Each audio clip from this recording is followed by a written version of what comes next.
a big contract, hasn't lived up to anywhere close to those expectations with the bat, but he has with the glove. He's in right. And batting 7th, hitting 8th is Javier Baez at 3rd. And David Ross, the veteran and the personal catcher of John Lester, batting 9th. A 32-year-old out of Tacoma, John Lester, 11-4 for the Cubs, a 2.95 ERA, 22 wins in his career with Chicago to this point. So again for the Cubs, it's Fowler in center, Bryant in left, and Rizzo at first, followed by Zobrist at second, Russell, the shortstop, Soler, the DH, and the bottom three, Hayward in right, Baez in third, and Ross is the catcher. The homestanding Athletics, after a 10-inning victory in Anaheim yesterday, are 48-60. They'll lead off Marcus Semien for just the second time this year. He did it against Tampa Bay on July 21st. He's at short, batting second. In center is Jake Smolinski. Danny Valencia has a home run in his career against John Lester. He's batting third at first base. Chris Davis, the left fielder, batting fourth in the 5 spot. A 6-game hitting streak. He's been red hot. Billy Butler, he'll DH for the A's. Ryan Healy hitting 6th and playing 3rd. Batting 7th to the big leagues for the first time, making his Oakland debut, but not his Major League debut. Acquired from the Royals in the Billy Burns deal, and that is Brett Eibner. Hitting 8th is Tyler Ladendorf at second base, with Jet Lowry now on the disabled list with that troublesome left foot. And batting 9th and catching is Bruce Maxwell.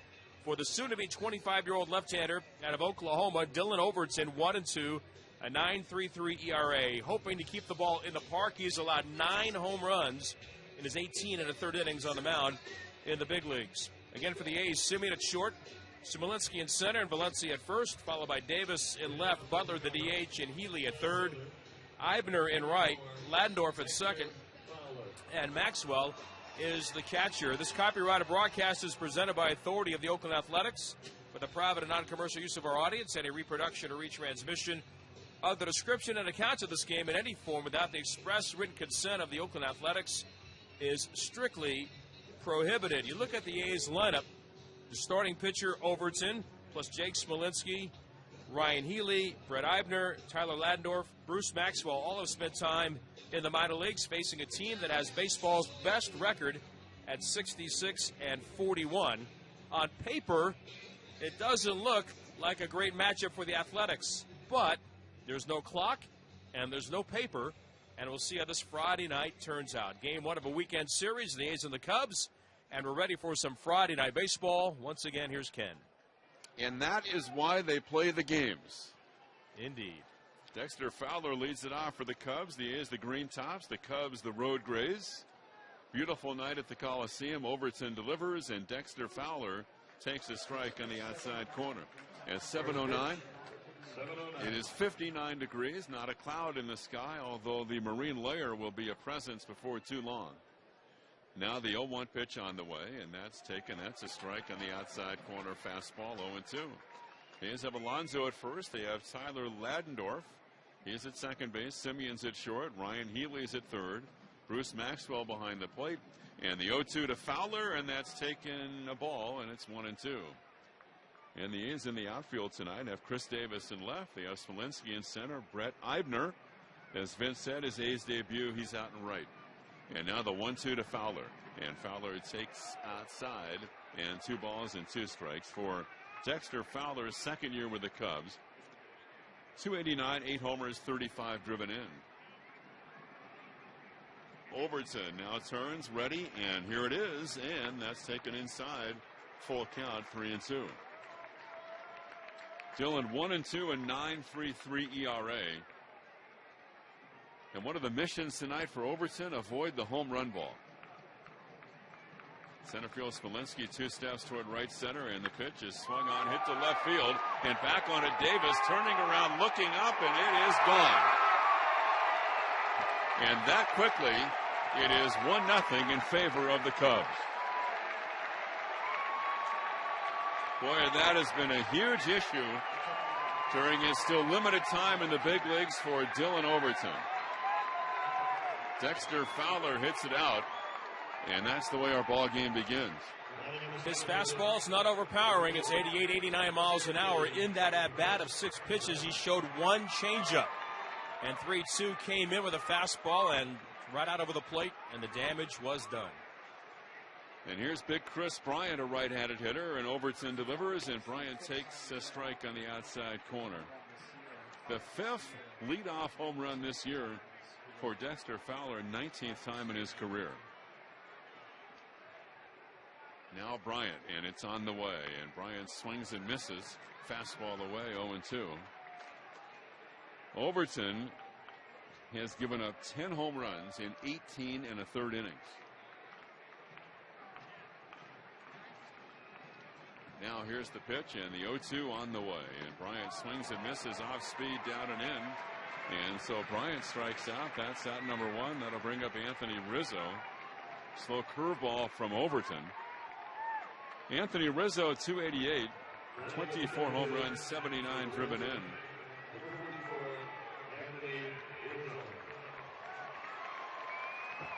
They have a great offensive team as the Cubs entering play tonight. Number 3 in the National League in runs scored. They are 5th in homers. Now with 131. Rizzo, a left-handed hitter. 3rd organization, takes a strike, and it's 0-1. For Overton, his last start was against the Indians on Saturday in Cleveland. He allowed 10 hits and 5 runs in 3 1/3. And now the 0-1 pitch, and a breaking ball outside, and the count 1-1. Ben Zobrist is on deck.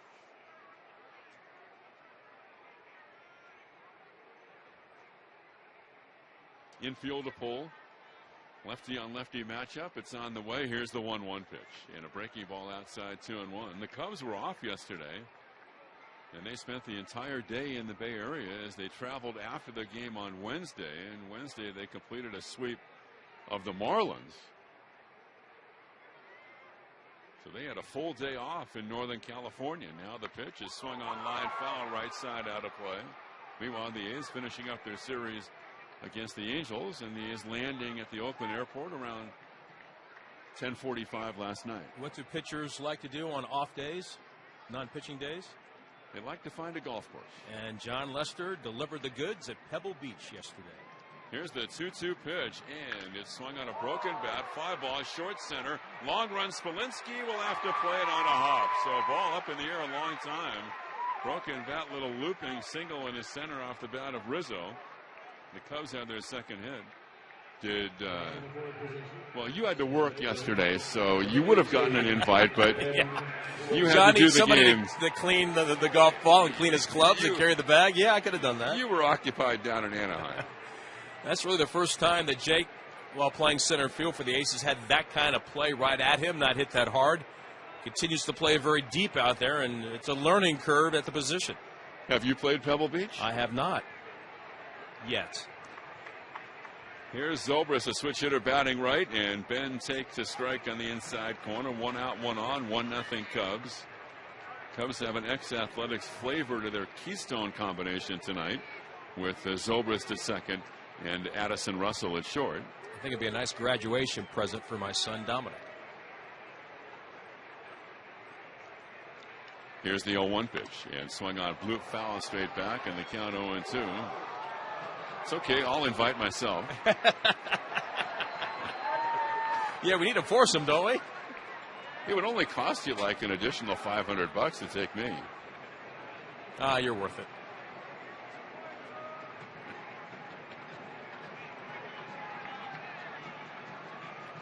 Here's the 0-2 on the way. Overton throws, and he bounces it. A 55-footer blocked by Maxwell.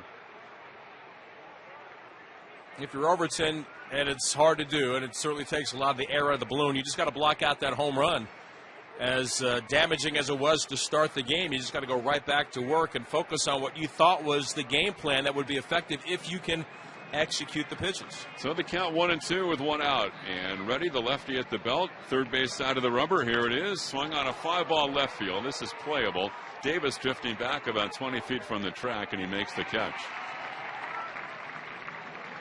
So Zobrist flies to left out in front of the changeup, and that'll bring up Addison Russell. Position, shortstop, number 27,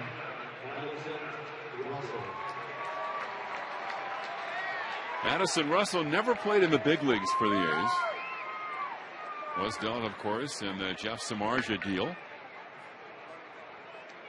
And he's batting 5th tonight for Joe Madden.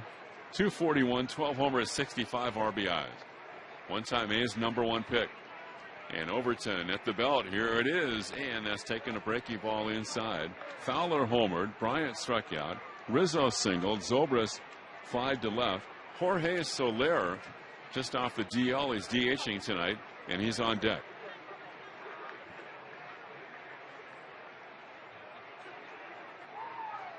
Here's the pitch, and that swung on and shot to left, a base hit, a solid base hit through the left side hole by Addison Russell. Rizzo goes to second, and the Cubs have their 3rd hit. They have 2 on with 2 out, and here's Soler. Batting in the second position, representing the village, number 68, Jorge Soler.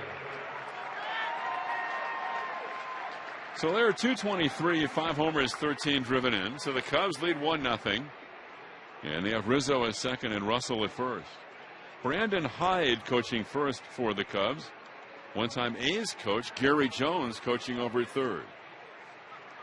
So with 2 out, here's Overton ready, and the pitch by Dillon. And that's low, and it's blocked by Maxwell, 1-0. So the Cubs a commanding lead, as we said on the open, over the Cardinals, 9.5 games. And the Pirates back by 12.5. Milwaukee 17.5. And the Reds 22. The Cubs entering tonight having won 4 straight. Now Dillon ready, the turn, and delivers, and the pitch, and that's taken a strike on the outside corner, 1-1. The plate umpire is Mike Estabrook. Dana DeMuth at first, Ramon De Jesus at second, and Paul Emmel is over at third on this Friday night as the A's begin a 10-game homestand this evening. Outfield a slight gap in right center. Jorge Soler is a right-handed hitter. And Dylan Overton at the belt, and a whirl of bluff, and back to second goes Rizzo.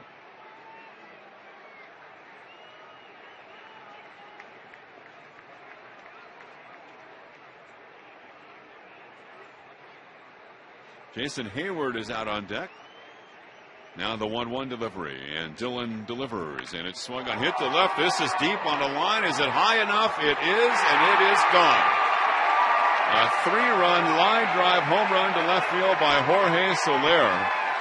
And the Cubs have a huge top of the first, 4-0 Chicago.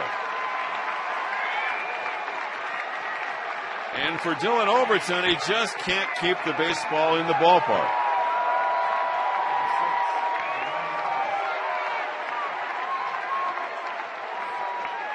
Very comfortable at bats for the Cubs. Ball out over the plate. Soler just went out and got it and hammered it, not moving their feet, not making them think about both sides of the plate.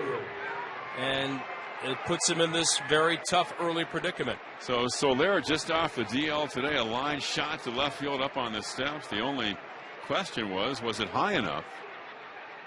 And now here's the pitch, and he bounces it, and the count 1-0. Thing is, and we've talked about this so many times with Overton, and how do you get the numbers to translate in the gap? And Bob Melvin said in all of baseball, on all the levels, the biggest gap is between AAA and the big leagues. And here's a guy who's had a dominant year in the minor leagues in the Coast League. And now Jason Hayward takes a strike on the outside corner. His last 10 AAA starts found Overton going 9-0 with a 2.21 ERA. Now the 1-1 pitch by Dillon is ripped and foul down the right field line. A great diving try over there, but it's a foul ball. You know, I said Alonso playing first. That's my mistake. It is Danny Valencia playing first for the A's tonight against with the A's facing the left-hander Lester. So Danny diving across the first base line, back of first. Foul ball off the bat of Hayward.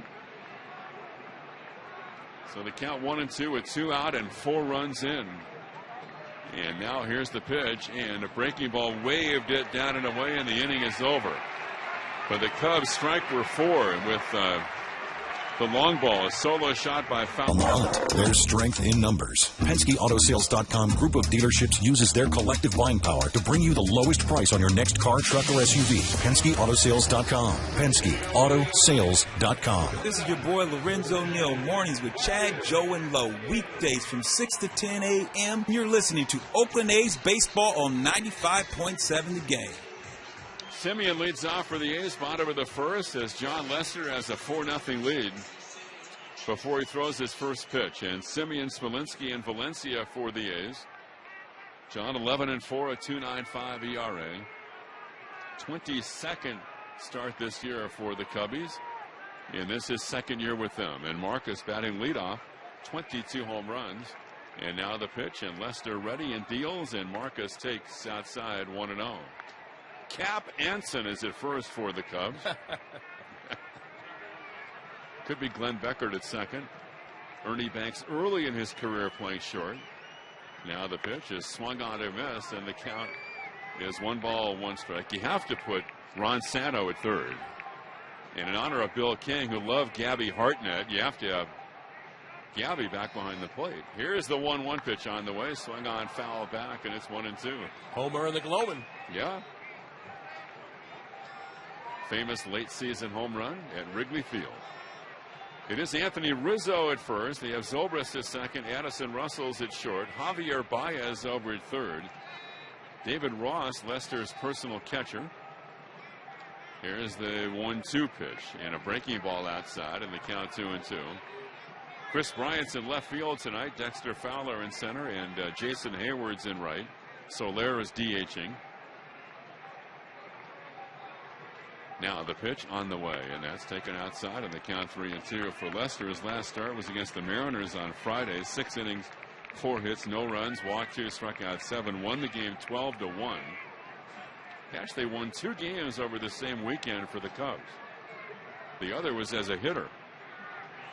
Now the 3-2 to Marcus, swung on and missed, and down he goes. Smolinski's coming up because on Sunday night baseball, the Cubs against the Mariners, and both teams running out of players, and it was Lester coming off the bench as a pinch hitter, delivering a game-winning suicide squeeze bunt. Cubs pitchers have pinch hit 7 times this year. The mad scientist hard at work, Joe Madden. So 4-0 Cubs, and the batter Smolinski, right-handed hitter. Lester fires, and there is a strike on the outside corner. Really a tale of 2 months looking at Lester's last 2 months. He was great in June and not so great in July. Here's his 0-1 pitch on the way. Breaking ball swung on and missed. June he was 4-0. ERA was 1.41. July not so hot. 2-1, 7.36. He signed a 6-year deal with the Cubs before last year. Outfield hitting room in left center. Now the big lefty delivers, and the pitch, and that's just outside 1-2. Fastball 93. As we saw during his time with the A's, the development of his cutter has been a big pitch for him. So the 1-2, and it's on the way, and here it is. And that swung on, hit to right field, and coming on, and Hayward goes down and takes it right off the grass. One thing about Hayward, he can really play right field, and coming in, not a full-out dive, but kind of sliding, angling toward short right field and toward the line to the backhand side, made the play, and that's out number 2. Those long strides. He's won the Gold Glove a couple of times out there, and you thought you make the right adjustment if you're Smolinski, pitch away, go with it away, and you're going to get rewarded. Instead, you're robbed. Here's Danny Valencia batting third tonight, 303, 14 homers, 39 driven in. 370 this year against left-handed pitching. They shift the infield and the pitch outside 1-0. Chris Davis on deck.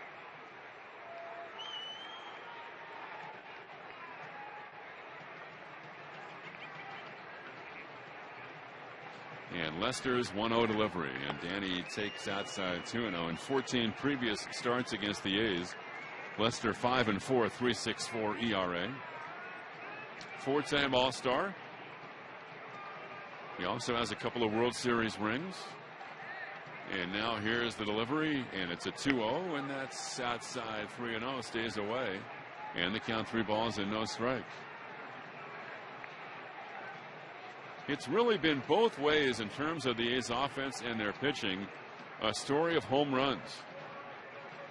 Now the 3-0 to Valencia, and that's a strike on the inside corner. The A's have now allowed 22 home runs. They're pitching. They've allowed 22 home runs in the last 11 games. The A's have hit 16 homers in their last 8 games. The 3-1 pitch is swung on and missed. Cutter that time, and the count 3-2. When this cutter's down, I mean, it really explodes down out of the zone at times, gets under the hands. It has sharp late movement.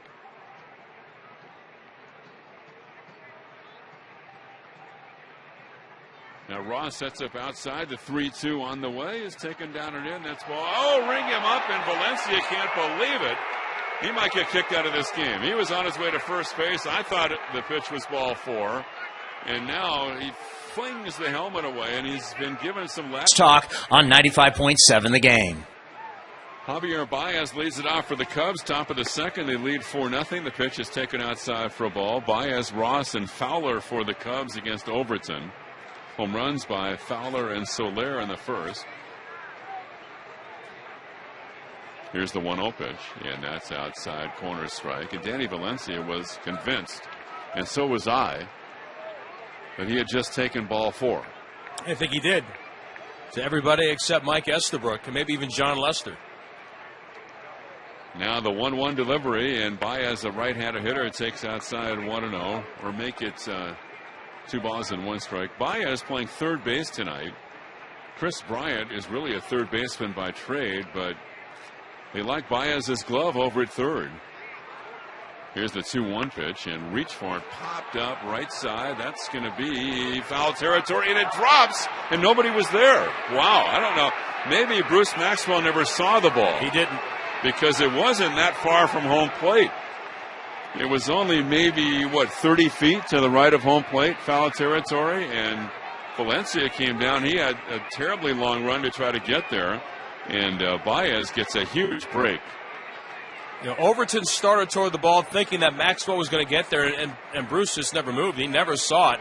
I think Danny said, either keep coming or tell your catcher. Just be communicative in that situation. Here's the 2-2 on the way. Swung on, rip, left center field. Spilensky going over. He's there, and he makes the catch. That ball was right on the button. One out the batter, David Ross, and he's batting .231 with 7 home runs. I know hitters, they complain about the strike zone quite a bit, and Danny's had his share of moments this year for certain, but he was absolutely 100% on the right. That pitch was well below the knee and almost at the shin, close to the ankles. David Ross, been around forever. He's 39 now. His 15th major league season. .231, 7 home runs, a right-handed hitter. Overton fires his strike. 4-0 in favor of the Cubs. 7th round pick, David Ross of the Dodgers in '98. Now here's Dillon's pitch, and that's a backdoor on the outside corner strike. 0-2. The Dodgers, the Pirates, the Padres, the Reds, the Red Sox, the Braves, the Red Sox again, and the Cubs for David Ross. And now the 0-2 by Overton, swung on and a high fly ball. Short left center field. Davis is calling for it. Chris is there, and he makes the catch, and that's out number 2. And the A's would love to get some innings from Dylan Overton. The A's starting pitchers have thrown less than 5 innings in 4 of the last 5 games. And they have an issue now because they need a starting pitcher for Tuesday night. That'll be game 2 of the series against the Orioles, with the A's placing Jesse Hahn on the DL today. The A's moves, they put Hahn and Jed Lowry on the DL.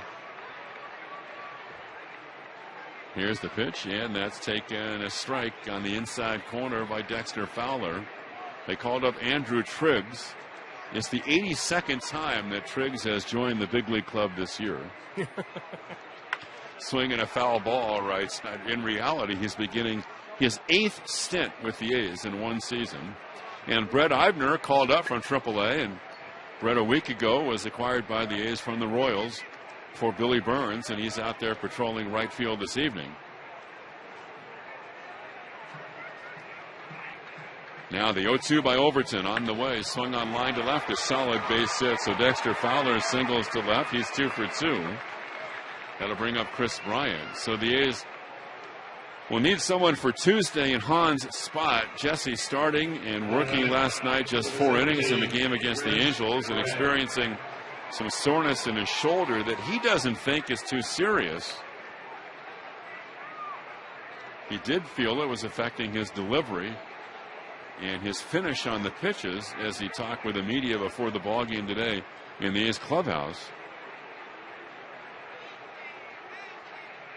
Here's the pitch to Chris Bryant, swung on and tap foul. He didn't think it was anything any more really than the kind of soreness that you have oft times when you get toward August or September. So the A's are thinking that in the best case scenario, it won't be a real long time on the DL for Jesse Hahn.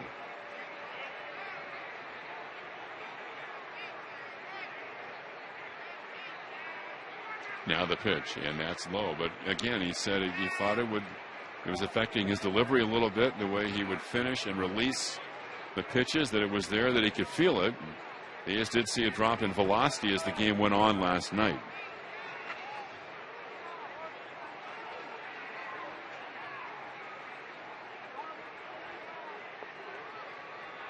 Now the 1-1 with 2 out and a runner on, and it swung on, bounced foul, third base out. Again, Bryant playing in left field tonight.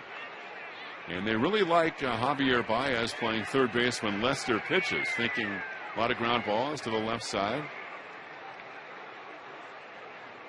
So the count 1-2. The other thing, too, regarding Hahn in that spot, no guarantee that it would be Daniel Migden, who had moments of success on the big league level because he complained of fatigue.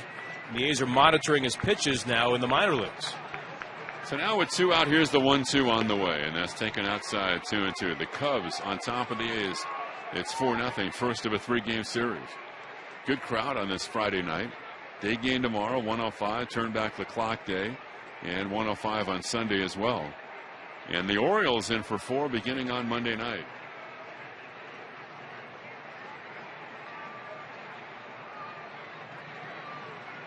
Here's the 2-2 pitch, and it's swung on, tap foul, left side. A lot of pitches for Dillon already at 43. Triggs is back to fortify the bullpen. So the A's have one extra reliever down in the pen tonight.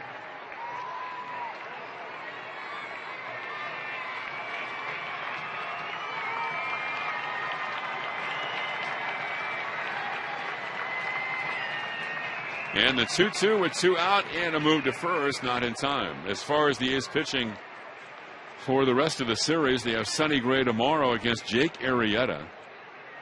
And then Sean Manaea Sunday against Kyle Hendricks. Arrieta threw his second no-hitter already in his career earlier this year back in April against Cincinnati. Here's the 2-2 on the way, and that swung on again. Tap foul left side, off speed. The count holds at 2-2. Hendricks has been great. He has a 2.22 ERA. And then for Monday night against the Orioles, the A's would have Graveman lined up.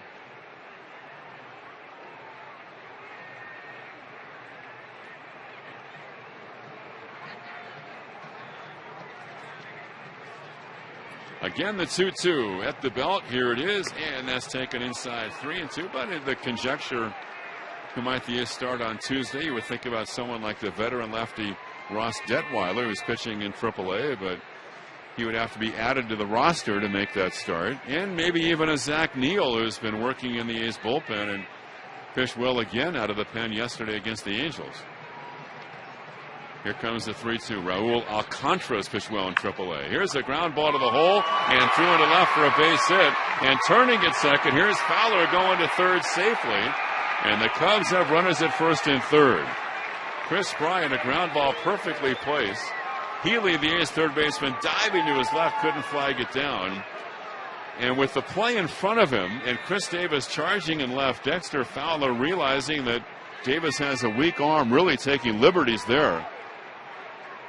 As he turned around the bag at second, and he went to third, and the Cubs with 2 out have runners at the corners, and Kurt Young is going out. That's the familiarity, which may not happen very often when you play interleague baseball, but it does for the Cubs with Chris Davis, because Chris was in their division with the Brewers, and Dexter was there a year ago, so certainly they know that. The scouting report is reviewed before the game, and they want to challenge and make Chris make the throw, and that time Fowler got the better of it. And if you're thinking about long relief today, because Overton's given up 4 runs on 6 hits in an inning and 2/3, he's thrown 46 pitches.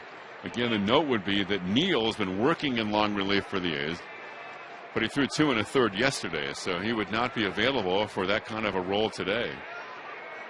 2 out, first and third, and the pitch to Anthony Rizzo is on the way, and a breaking ball outside 1-0. Anthony Rizzo is batting .336 with runners in scoring position. And overall, for his last 40 games, he's batting .331.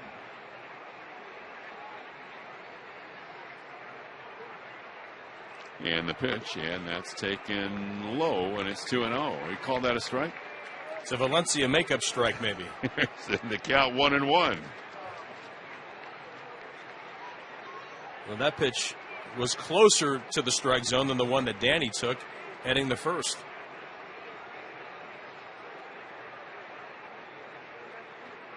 Now the pitch, and that breaking ball is outside. A good block by Maxwell going to his left. Anthony Rizzo, 6th round pick of the Red Sox in '07, and dealt to the Padres and on to the Cubs. So 3rd organization already. He's a 3-time All-Star.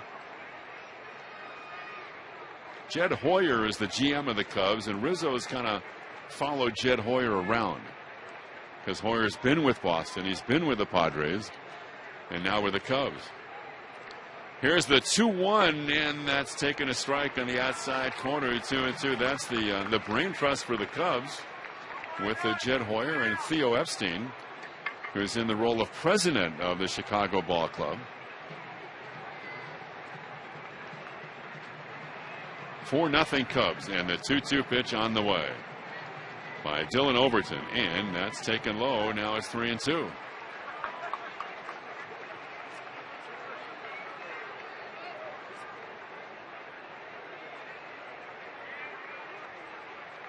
So now Bryant will be going. Fowler's over at third, Bryant at first. The outfield straight up. He is lefty from the University of Oklahoma, third base side of the rubber. And the 3-2 pitch ready, and it's swung on, foul back, fastball up and in. The count holds at 3-2. The Rangers lead the American League West today by 6.5 over the Astros. The Mariners 8 back. The Angels 13.5. The A's 14.5. Texas, though, was beaten by the Astros 5-0.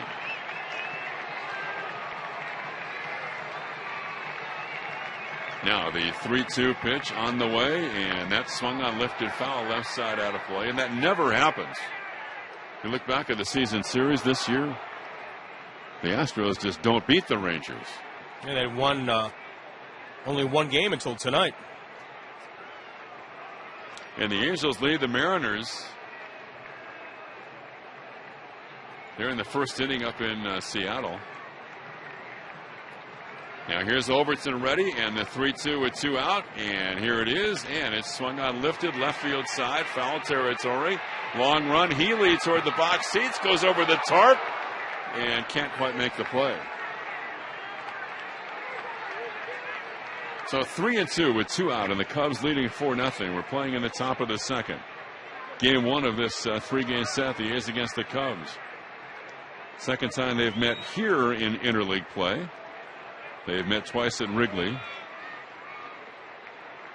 I don't think Ryan would have had the play. He was trying to get to it. His last step, actually, his right foot caught underneath the front of the tarp. Could have been a little more disastrous. By the way, it's 6-3 Mariners over the Angels in the first inning at Safeco. Runner goes, bouncing ball fell. I saw the out-of-town scoreboard. I said, you know what? I got to double-check that. And they had it right up there, which they always do, but I'm looking up and I'm thinking, wait a minute, first inning, and it's 6-3. Mike Trout getting to Felix again, which he has done his entire career, hit a home run against him. Then they came back with a Zunino home run and more in the bottom of the first. Isn't Lincecum pitching for the Angels tonight? Well, it started. Now the 3-2 again. The runner goes. It's swung on a fly ball right field. Playable. Eibner went back. Now coming on. He's there. And he is right fielder. His first chance as an Athletic makes the catch. Overton works out of it. The Cubs leave runners at first and third. 27 home runs, 69 driven in. Lester turns. Here's the pitch to Chris, and that's taken a strike on the inside corner.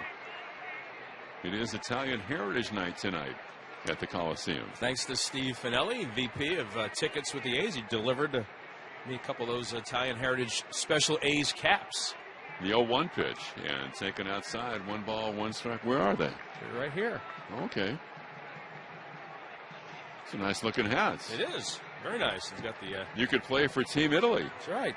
Got the colors of the Italian flag. You going to wear that for the A team? Davis hits a ground ball back a third, knocked down, and Baez picks it up, has no play, and Davis is safe. So ball pretty well hit, chopping its way over the bag at third. Baez to the backhand side, knocked it down, and see how they score that. Chris is on base, leading off in the bottom of the second as the A's try to come back. A guy that's out there for defense and was playing deep right near the line. Everything kind of played for him and scored it off the heel of his glove. It's ruled a base hit. And the batter, Billy Butler, who's been red hot. Last 6 games, he's 11 for 19. 4-0 Chicago. Nobody out, bottom of the second. Ryan Healy is on deck. Here's the pitch, and Lester throws. Davis running. It's taken for a strike, throw to second on a hop, and out at second base is Davis. Well, he is running, trailing 4-0, and Zobrist took the throw. 2 of 4 on the play at second base. And going in, you have to assume that was part of the A's plan. Well documented. We talked about it back in 14, that John Lester doesn't throw to first base. But still, Davis was out trying to dive his way in on the tag by Zobrist. 1 away. And Butler takes a strike on the outside corner, 0-2. It was an absolutely huge lead by Chris. He was daring Lester to throw, hoping maybe he would just misfire. Instead, Lester said, I'm going to go to the plate with the lead and let my guy do the work. And now the 0-2 to Butler is swung on a broken bat, little flare down the first base line. Gets a new lumber. 44 steals against John last year, his first year with the Cubs. 17 this year.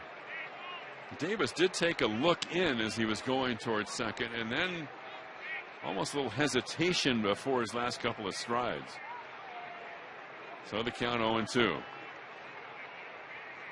On the way, and Billy swings and fouls it back. Thing about Lester was, after the A's acquired him, and later during September, the A's would come out well before the ball games here. It'd be around 2 o'clock in the afternoon, and they would be working with Lester on his pickoff move, because everybody knew that he hadn't thrown to first base at all that year and never did throw to first, attempting any kind of a pickoff.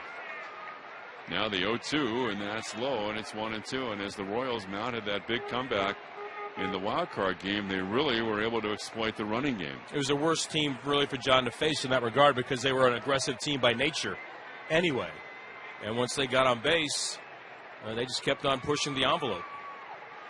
So the 1-2, the delivery, and Lester throws, and here it is. And a slow breaking ball up the middle, and well positioned in the shift. Zobrist is there, and he throws to first.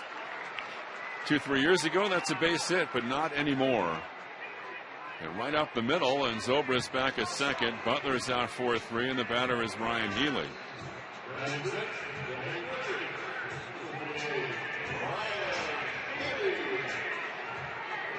Brett Eibner is on deck, and when he comes up, it will mark his first A's at bat.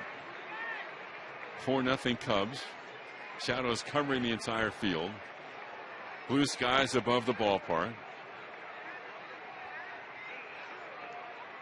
And now the pitch to Healy on the way, and Ryan takes a strike at the knees, 0-1. Eibner was a second-round pick of the Royals in 2010. He's on deck. He's a right-handed hitter. John Lester turns and throws, and the 0-1 with 2 out, and that's inside. 1 ball, 1 strike.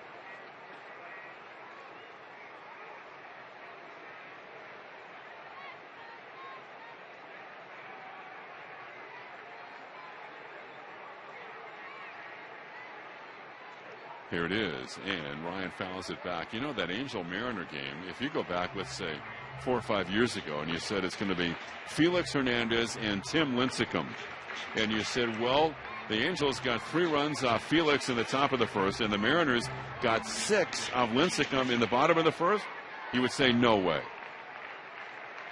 You're right, 2 former Cy Young Award winners, and in their heyday, as good as anybody. Both of them, though, with diminishing velocities these days, and especially Lincecum. Now the 1-2 pitch, and Healy takes outside, fastball missing, and 2 balls and 2 strikes. And I don't know what the Angels do now with Lincecum. It seemed like after his last start, he thought that the hammer was coming. He was going to move to the bullpen, and after tonight's first inning, just wonder how much longer they could stay with him in that rotation. So the 2-2 with 2 out, the outfield straight away, and Ryan Healy on a breaking ball swings and misses, and down he goes. The 3rd strikeout for Lester after 2 complete. 4-0 Cubs.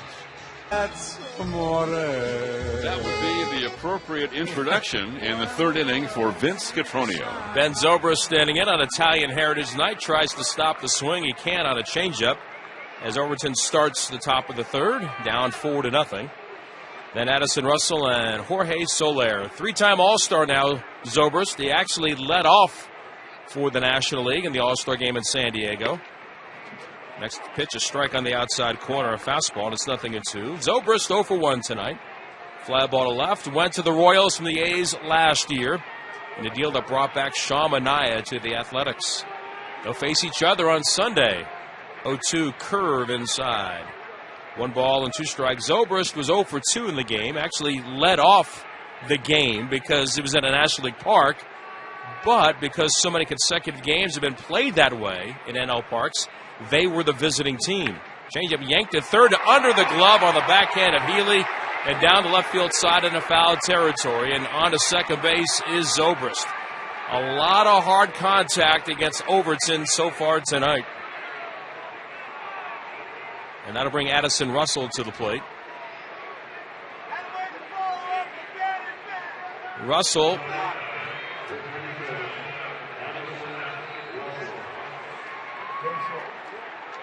And that'll be a double for Zobrist. And that'll be his 21st of the year. And 7 hits allowed by Overton with the A's down 4-0.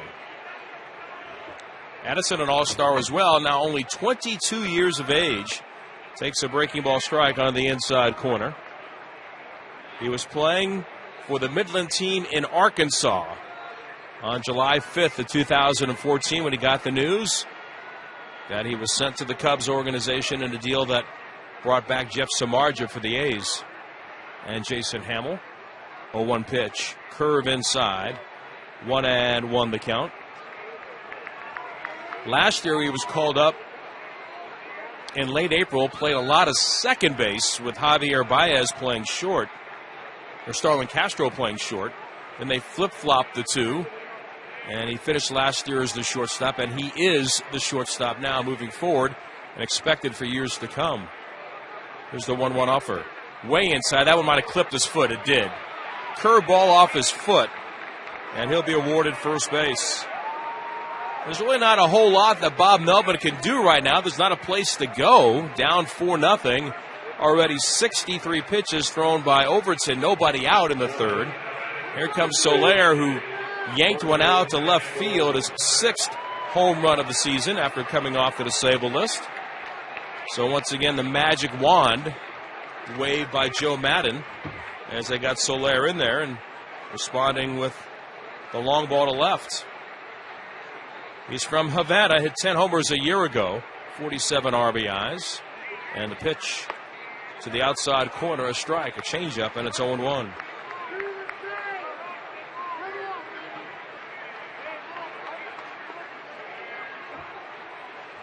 Zobrist at second and Russell at first.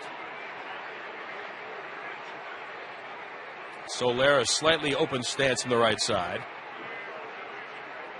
And the lefty fires. Fastball hit down the right field line, slicing toward the corner. And it is a foul ball. Didn't quite have home run distance as it goes past the Cubs bullpen, which is unoccupied for the most part at the moment. And it is 0-2.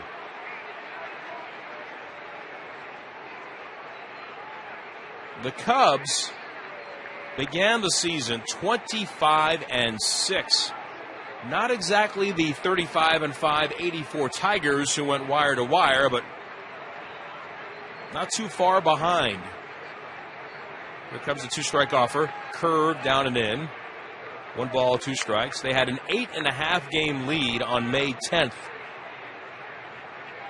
And then 2 weeks later, it was its smallest for the Cubs, at least so far this year, at 4.5.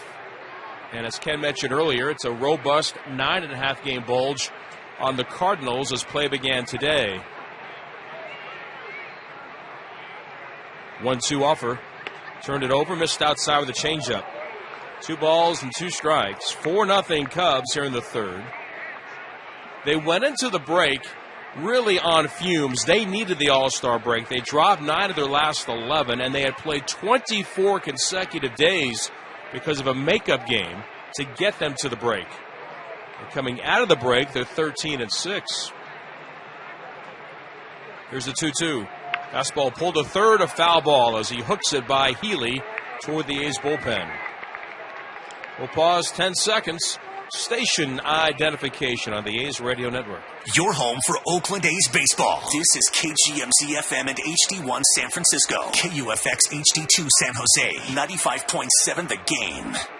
On a Friday night with Ken Korak and Ray Fosse, Vince Cotroneo with you. A's down 4-0. All 4 runs in the first allowed by Overton.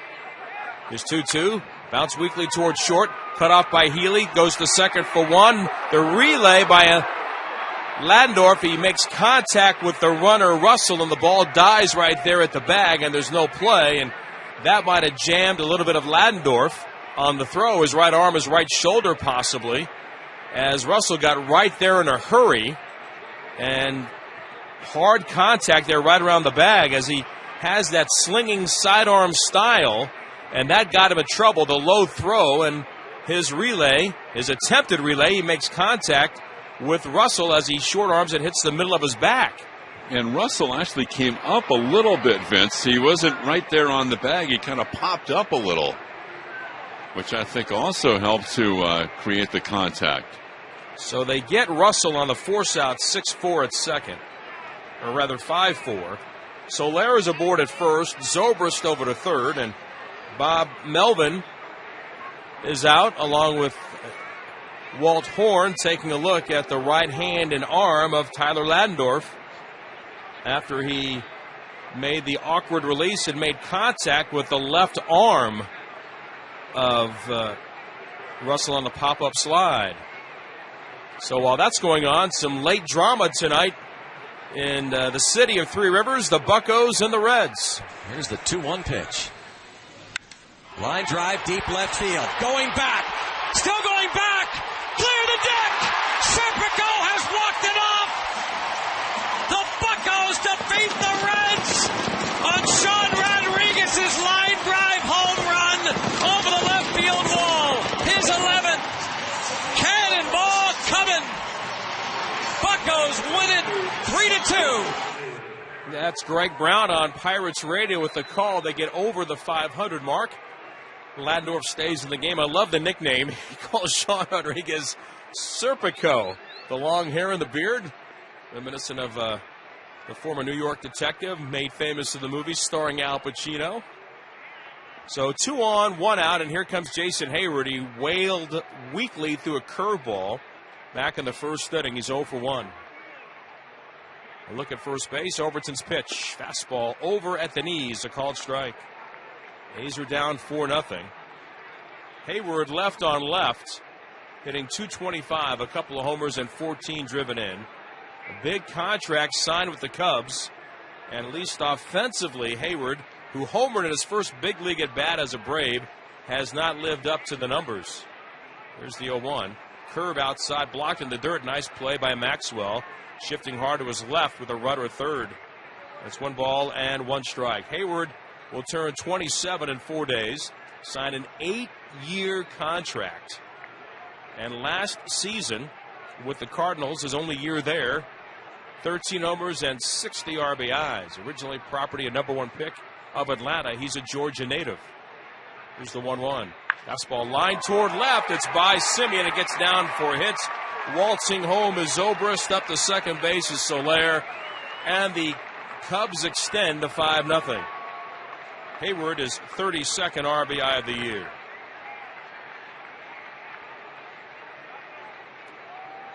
Just stayed through the baseball. An under control swing, and the hits keep coming against Overton. 5 runs on 8 hits, and yet the bullpen for the A's, phone's not ringing. They're going to try to soak as many pitches as they can out of Overton at this point. Can't really afford in game 1 of this series, game 1 of a 10-game homestand, without an off day to immediately go to the bullpen. Baez stands in, and the right-hand batter takes outside, ball 1. Yeah, that's really an issue. You're right. And the A's are playing 16 consecutive days here. Unless you can get some innings out of your starters, I mean, you're really asking for trouble. Baez, a line drive to center's first time up. And the Orioles are coming in here, and they're no picnic. No, they hit it over the fence as well as anybody. And the 1-0 pitch inside, kicks away from Maxwell up the third baseline, but the runners will still advance. Soler to third and Hayward to second on an Overton wild pitch. It's a tough night. You want to say it's a learning experience maybe for Dylan Overton, but these are the lessons that you just like to get over with as quickly as possible. You know, then the thing is, he's done everything he could possibly do in AAA. It just hasn't happened up here. A's have no choice but to draw the infield halfway, try to keep it manageable with a 2-ball, no-strike count on Baez. 1 for his last 19. He swings and he rips one to left. That's down for a hit. Short hops the wall. It will score 2. Racing into second as Baez will get there standing up. And the Cubs are pulling away, and they're doing so early at the expense of Dylan Overton. Baez RBIs 41 and 42. And it's all Chicago tonight. They lead it 7-0.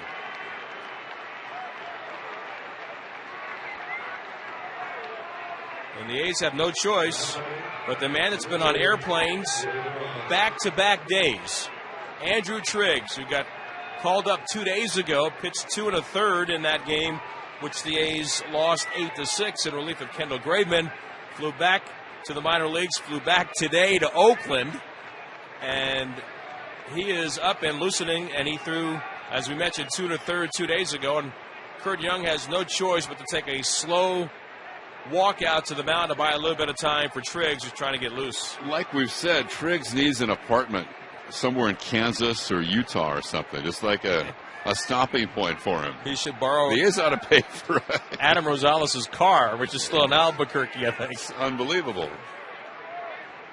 Well, you feel for Overton.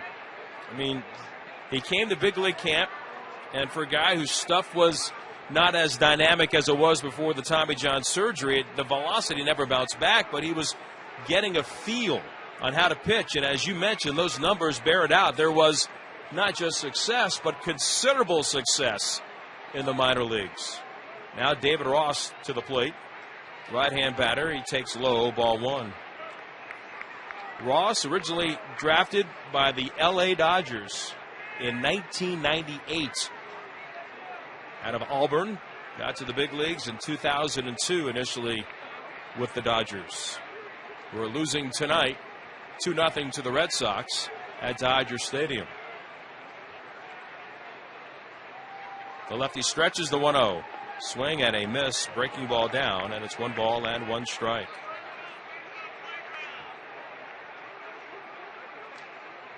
Zobrist a double. Russell got hit by a pitch, a forced play at second, and then a single by Hayward to drive in a run, and a 2-run shot from Baez into the left field corner. Picked up his 15th double with that line drive. Here's the 1-1. Swing and a miss. You know, the A's just saw Jared Weaver pitch against them on Saturday. And Weaver was okay. He's 6 innings, 9 hits, 4 runs. The thing is, his velocity is diminished by a great deal, and yet what he can do, which Overton has to learn to do, is that they're going to make contact, to make soft contact against him. 1-2 offer, swing at a miss, and Ross is down on strikes. That's the 3rd K for Dillon. And now Fowler bats. He's homered and singled. Just came off the disabled list with a hamstring strain not too long ago.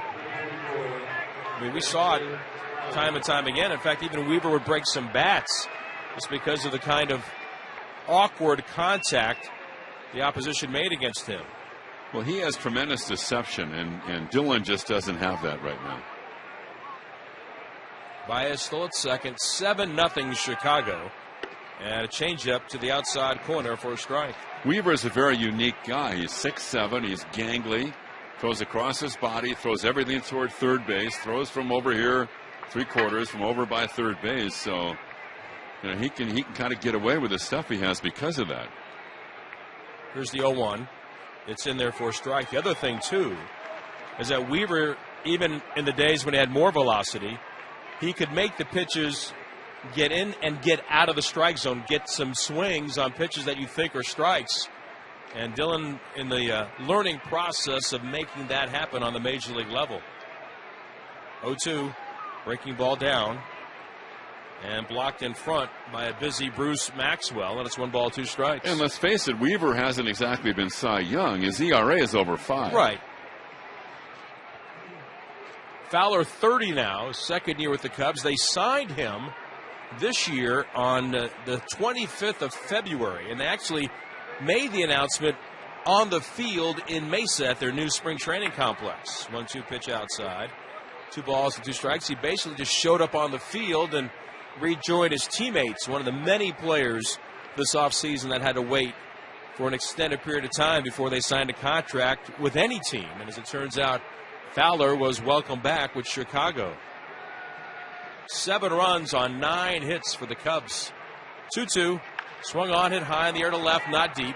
Coming in for it is Davis. And Chris will get to it, make the catch. The inning is over, but 3 more home for the Cubs. On to the bottom of the 3rd. It's 7-0 Chicago. So, what do you... North of Houston in the Woodlands. Originally drafted by the Astros. Didn't sign out of high school. Went to Arkansas. Right-hand batter takes a fastball strike, and it's 0-1. This year, with the Royals, on the big league level, 231, 3 homers and 10 RBIs. In the minor leagues with the A's and Royals teams, 12 homers, a 289 average. A cutter from Lester is inside as he pitches with a 7-0 lead beginning the bottom of the 3rd. And it's a ball and a strike on Eibner. Now lives in Jupiter, Florida. Here comes the lefties 1-1. Swing and a miss. Good changeup. As the A's know firsthand, Lester sells every pitch the same way. Great arm action, same arm slot time and time again. His ERA is under 3 at 2.95 as play began today. And the 1-2 offer. Fastball, strike 3 caught on the outside corner at the knees. He can paint with the best of them. That's his 4th K already at 7 batters faced. He's allowed 1 hit, and even that hit is a bit of a question mark on a ball in deep 3rd that was mishandled by Javi Baez. Now Ladendorf stands in. Turn back the clock day tomorrow with the Billy Ball 3/4 sleeve t-shirt giveaway from Cache Creek Casino Resort. Fastball on the outside corner strike. Billy Martin Jr. throwing out the ceremonial first pitch, a 105 start. These 2 teams wearing throwback uniforms from 1981. The 0-1 fouled off to the right. The A's, the Fort Knox gold tomorrow will be on display for Sonny. He was trying on the uniform today. No belts, just the pants that pull up and have the elastic. And the Cubs are wearing those kind of like light blue grayish pinstripe look that they had back in the early 80s. 0-2 curve lifted high in the air to left. Bryant with an easy play. A few steps to his left makes the catch. And there are 2 away. So Sonny won't be taking a scissors to the jerseys tomorrow. No, he tried them on. No worries about why they're wearing them. It's in honor of the 1981 Billy Ball team that got to the ALCS that year. Should be a lot of fun. 105 tomorrow. Now Bruce Maxwell, 1 for 11 in the big leagues, left on left here as he faces John Lester. And a fastball over the knees, a strike. Maxwell catching tonight. Both catchers for the A's bat left-handed. Maxwell and Stephen Vogt. And with Sonny starting tomorrow and a right-hander going, Bob Melvin wanting Stephen behind the plate for Gray. More familiarity there. And the 0-1 cuts outside from Lester. 1 ball, 1 strike as he pitches with a 7-0 lead. A's have been out hit 9-1. And the 1-1 pitch. Breaking ball fouled off the end of the bat. And it is 1-2. Yankees won tonight. They beat Cleveland 13-7 prior to the game with 411 career home runs. Mark Teixeira announced that he's retiring at the end of the year. A lot of injuries over the course of the past few years. Wrist and knee, other issues. And Mark has decided to not pursue any baseball beyond 2016. Former #1 pick of the Rangers out of Georgia Tech. 1-2 pitch served hard to left. Back toward the line goes Bryant. He's there to make the catch. And John Lester's faced the minimum through 3. On to the top. Eric Hosmer and Salvador Perez home runs for the American League as they won the game 4-2. Bryant takes a curve and it's over for strike 1. 8th time now that Andrew has been summoned back to the big leagues. 5.83 ERA and 29 1/3 innings, but he has been a serviceable right-hander for the A's. A swing and a foul back. 0-2 to Bryant, who began play today 3rd in the National League in home runs with 26. You look at Andrew's numbers, and he had 2 tough games. One at Seattle when he allowed 5 runs, including a couple of home runs to Cruz and Cano, and those guys had home runs against a lot of guys. And then 5 runs against Houston in that 76-pitch game that he had in relief when he went 4 innings, and the A's needed him to soak up innings, which he has done so professionally. Breaking ball down, and it's 1 ball, 2 strikes.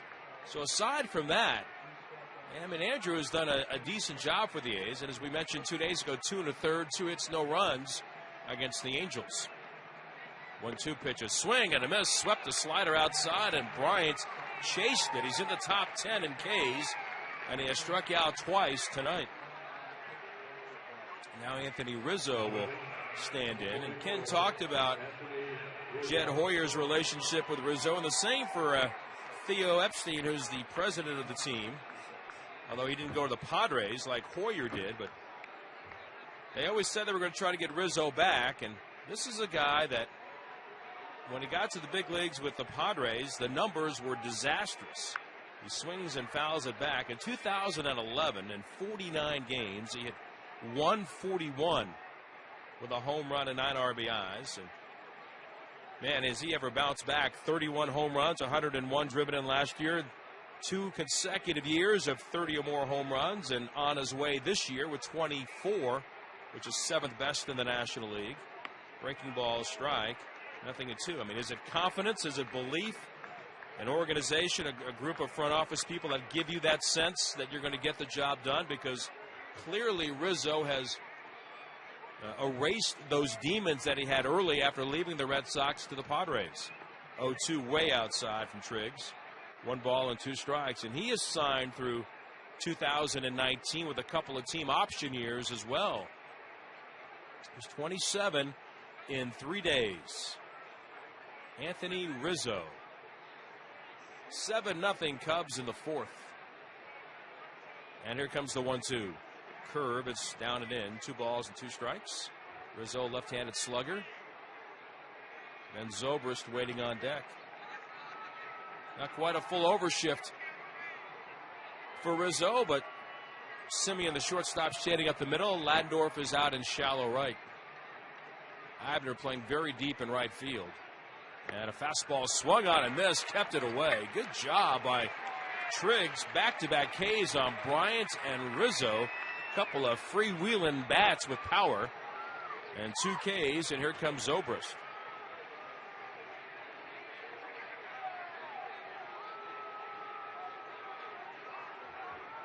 Zobrist signed through 2019. The guy that really made the super utility position an important one for a number of clubs. Switch hitter, batting left, where he's hit most of the time this year. Although the numbers are similar in terms of the OPS, he takes a strike and it's 0-1. With the A's last year, and he was acquired from Tampa Bay in the John Jaso deal, he hit .268, 6 homers and 33 RBIs. Had a knee issue which required surgery in May. Ended up in the World Series with the Royals. He takes low, 1 ball, 1 strike. Speaking of knees and injuries, good to see Eric Sogard, really for the first time this year, stretch with the team on the field, take some ground balls. 1-1 offer, curve down and in. 2 balls and a strike. He's been rehabbing the knee. He hasn't been able to hit on the field yet. He's been able to take the quote-unquote dry swings. But making progress. Had a big smile on his face that he felt included finally, getting a chance to stretch with his teammates. The 2-1 hit on the ground on the right side. Triggs, a nice job. Ladendorf has it on the first. Then it's a 1-2-3. Top of the 4th for the right-hander out of Nashville, Tennessee. And the Cubs are in front 7-0. And Lester's first pitch fouled back by Marcus. And strike 1. Simeon, 22 home runs, career high. He struck out in the first inning after Lester fell behind. Smolinski and Valencia to follow here. John's pitch down and in. 1 ball, 1 strike. John 6-4 with the Athletics down the stretch. 2.35 ERA in 2014. He really held up his end of the bargain. Consistency with his pitching. Change-up strike to the outside corner. And it's 1-2. He pitched the play-in game. Of course, the A's hate reliving that moment in Kansas City. Up by 4 with 5 outs to go. Lester on the mound. He had retired 13 out of 14 at that point. 1-2 pitch. Just off the outside corner. Lester thought he got it. It's 2 balls and 2 strikes. And as we all know how it turned out in 12, even after the A's had taken the lead in the 12th on an Alberto Callaspo RBI, of all names, back came the Royals one more time. There was a magic time for them, certainly. 2-2, hit out of play off to the right. Well, Lester, with the A's, 11 starts, 76 innings, had a complete game shutout. Only walked 16, struck out 71. You can't just, you just simply observe Lester if you're a pitcher, and you will learn something just by his preparation alone.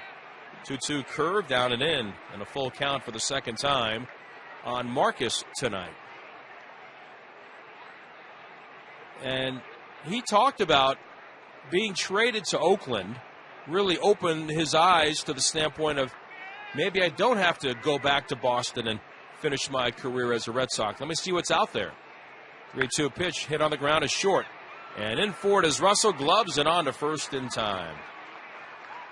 There's one away, and here comes Smolinski. And he did the free agent tour. He lives in the Atlanta area, talked to the Braves. He came out west, talked to the Giants.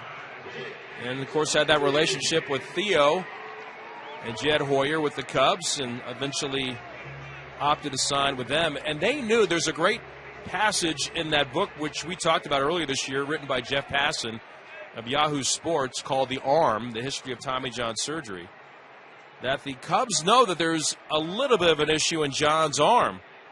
Swinging a bouncing ball foul just wide of third from Smolinski, and it's 0-1. And yet they did not shy away from Lester, that kind of give and take, those decisions that every team makes on a gamble with an arm. Like the Blue Jays this week changed their mind. Aaron Sanchez going to the bullpen. No, he's going to stay in the rotation. We're going with the 6-man rotation, and we're going to handle it that way. 0-1 pitch. Slow curve outside. 1-1 the count. Houston getting the win tonight over Texas 5-0. Dallas Keuchel's first win this year against the Rangers over Martin Perez. No home runs at Minute Maid. Here's the 1-1. Curveball hit hard to left. Back goes Bryant. He'll have room. He'll make the catch. There are 2 outs. Part of the out-of-town scoreboard from the beautiful waterfront hotel in Oakland's Jack London Square. Visit www.waterfronthoteloakland.com and enter the promo code baseball, and you'll save on your next stay. The thing about Lester is you can count on 300 plus or 200 plus innings, and he is really durable. Yeah, he's a horse, no doubt. He really is. He's a top of the rotation starter, no doubt. Now Danny Valencia, who took a questionable strike 3 ending the first inning. He swings at the first pitch and fouls it back. Who has the best record in baseball since July 2nd? That would be the Toronto Blue Jays, 20-8 after they beat the Royals today 4-3. They won late. Brett Cecil over Kelvin Herrera. Joaquin Benoit with his first Blue Jays save. Off speed pitch to Danny is outside. 1-1 the count. The old man reminded the young man that he's still pretty good. Justin Verlander over Noah Syndergaard tonight, with the Tigers at home beating the Mets 4-3. Verlander 5-0 in his last 7 starts. Is swinging a slow roller to short, and coming in for it is Russell on to first, and again a 1-2-3 inning for John Lester. We've completed 4, and the Cubs lead it through 4. It is 7-0 Cubs. Here's Ken. Addison Russell leads it off for the Cubs. Triggs delivers a breaking ball for a strike. 7 runs, 9 hits Cubs. No runs, 1 hit for the A's. As the lights have pretty much taken full effect. Here's Triggs into his 2nd inning, delivering, and a big breaking ball is lined to center, a base hit. Solid single to center for Addison Russell. And he's 2 for 2. He's also been hit by a pitch. And that'll bring up Jorge Soler, who's homered and bounced into a forced play. 101 games a year ago for Soler. He batted .262 with 10 home runs. He made his debut for the Cubs back in 14. Jason Hayward is on deck. All Cubs tonight. It started early with their 4-run top of the first. Center field Smolinski, a step or 2 toward left center. Triggs deals and taken outside. And they count 1 ball and no strikes. The A's have Gray tomorrow, Minaya Sunday, and the Cubs have Arrieta tomorrow, Hendricks Sunday. Just have to wonder about the A's starting pitching plans going forward into next week. Now the 1-0 pitch, and that's taken outside 2-0. The A's got some good news with one of the players they acquired earlier at the deadline for Reddick and Hill from the Dodgers, Jarrell Cotton. He pitched a nice ball game in his A's organization debut last night for AAA for Nashville against Colorado Springs. There's a strike, and the count 2-1. 6 innings, 6 hits, a run, a walk, and 5 strikeouts. Got the win. He's 9-5 in the Coast League, counting his time in the Dodgers system, as Nashville beat Colorado Springs 5-4. Here's the 2-1 delivery, and Triggs fires. It swung on, bounce to third, giving ground. Healy has it, goes to second, relay to first. A good job by Ladendorf in the middle, and the A's get a double play. 5-4-3 in that slinging sidearm action from Ladendorf, and a lot on it. And the A's get the double play around the horn on Jorge Soler. The thing about Cotton is, and David Force mentioned this at the time of the trade, in terms of the 3 players, the 3 pitchers the A's acquired, that he would be the closest to pitching in the big leagues, the most likely to pitch in the big leagues this year. Jarrell Cotton, 6 innings of 6-hit, 1-run ball last night for Nashville. Now the pitch to Hayward is taken inside 1-0. Ross Detweiler, the aforementioned veteran lefty, is pitching tonight for the A's AAA club. 1 ball and no strikes. The outfield straight away. Now the stretch and ready, and Triggs deals, and that's a breaking ball slicing the plate, winding up on the inside corner. 1 ball, 1 strike.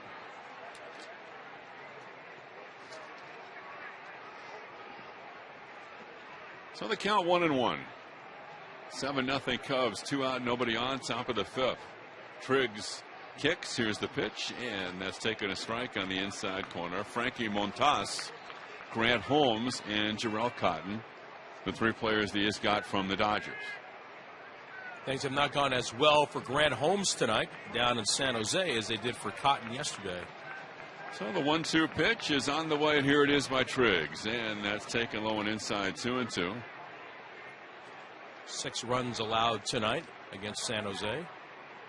He's only 20 though, and he's pitching in the league where most of the ballparks are considered landing strips because there's a lot of offense. Now the 2-2 delivery. Here's the Triggs fire. It's inside in the count, 3-2 down at San Jose Municipal Stadium tonight. That's the thing about guys in the minors, and people were saying in the first half, well, Franklin Barreto isn't doing a whole lot. Now he's been red hot in the second half of the season in the Texas League, and he's 20. And that's on the inside corner. Ring him up. Strike 3 called. Perfect pitch. Halfway through our ball game tonight, after 4.5, the Cubs lead the A's 7-0. The Cubs, they have 10 hits. The A's have 1. Chris Davis leads off for the A's against Lester, and the pitch is taken low for ball 1. Billy Butler is on deck, and then Ryan Healy. Turn back the clock day tomorrow. 15,000 fans get the retro Billy Ball 3/4 sleeve baseball tee presented by Cache Creek Casino Resort. Strike to Davis at the knees. 1 ball, 1 strike. He's honoring the 1981 team. Many of the members of that club will be here at the ball game. It'll be a fun day. They shift the infield for Davis. 3 infielders on the left side, and Chris swings and misses, and the count 1-2. His only hit was hit off the glove of the third baseman Javier Baez. Leading off in the second by Davis. I thought it was the right call by the official scorer, Art Santo Domingo, but I guess you could say it wasn't exactly a clean hit. Here's the 1-2, breaking ball low, and it's 2 balls and 2 strikes. As far as tomorrow is concerned, for tickets, it's athletics.com/tickets. A lot going on this homestand, including fireworks show when the A's play the Mariners a week from tomorrow, following the 6:05 game. 2 balls and 2 strikes. Lester up on top, and the big righty steps off the rubber. John is a product of the Northwest. He's from Tacoma.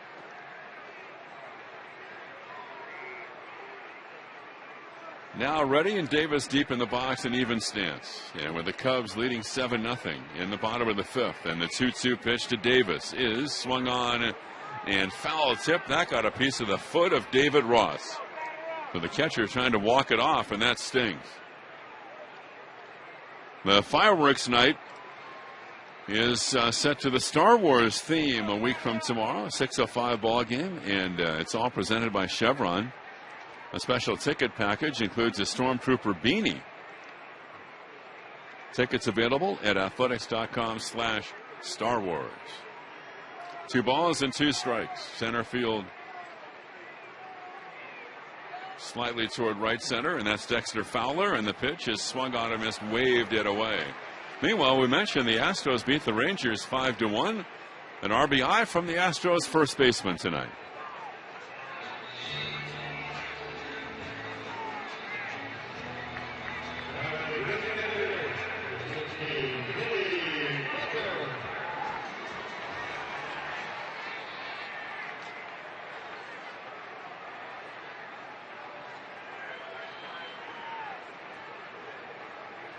So Billy Butler stands in for the A's, and the pitch by Lester, and that's taken inside in the count 1-0. Tyler White delivering an RBI hit, and the Astros beat the Rangers 5-0 tonight. And so Houston is now 5.5 behind Texas. Here's the 1-0 to Butler, and that's taken inside in the count 2-0. Texas falls to 63-47. The Astros are now 57-52.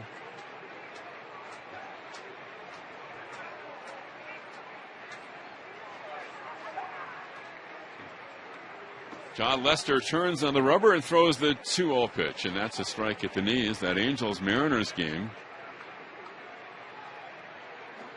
It's 6-3 in favor of Seattle there in the 5th inning. 2 balls and 1 strike to Billy Butler. And Lester fires, and Billy takes a strike on the outside corner. Didn't like it, turns his head and backs out of there and shows his back to the plate umpire Mike Estabrook. Billy Butler 4 for 29 lifetime against Lester. Fowler a step toward right center. Lester up on top. Here's the windup, and now deals, and the 2-2 to Billy Butler is taken outside off speed, and the count 3-2. It is amazing that Lester has had such an excellent career, no hitter, World Series, All-Star, etc., and he doesn't pitch inside very much to right-handers. Nope.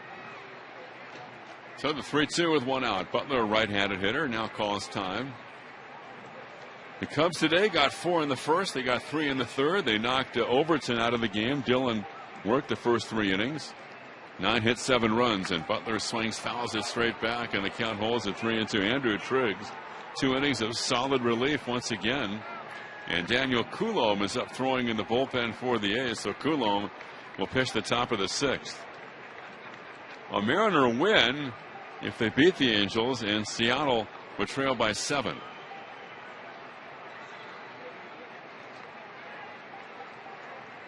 Now the 3-2 to Butler is a swing and a bouncy ball foul left of the bag at third. Over in the NL West, the Dodgers are losing to the Red Sox and the Giants have lost. San Francisco beaten by the Nationals in D.C. The hottest team in the NL West is Colorado, and they have a lead over the Marlins in the 9th inning, 3-2 in Denver. Ichiro pinch hit in that game, made an out. He was 0 for 1.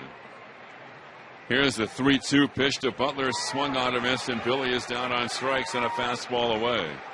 2 away as Butler K's, and the batter is Ryan Healy. And Ryan's 0 for 1. He struck out in his first at bat. Yeah, Mark Teixeira, like Vince said, announcing his retirement, and really a career cut short because of injuries.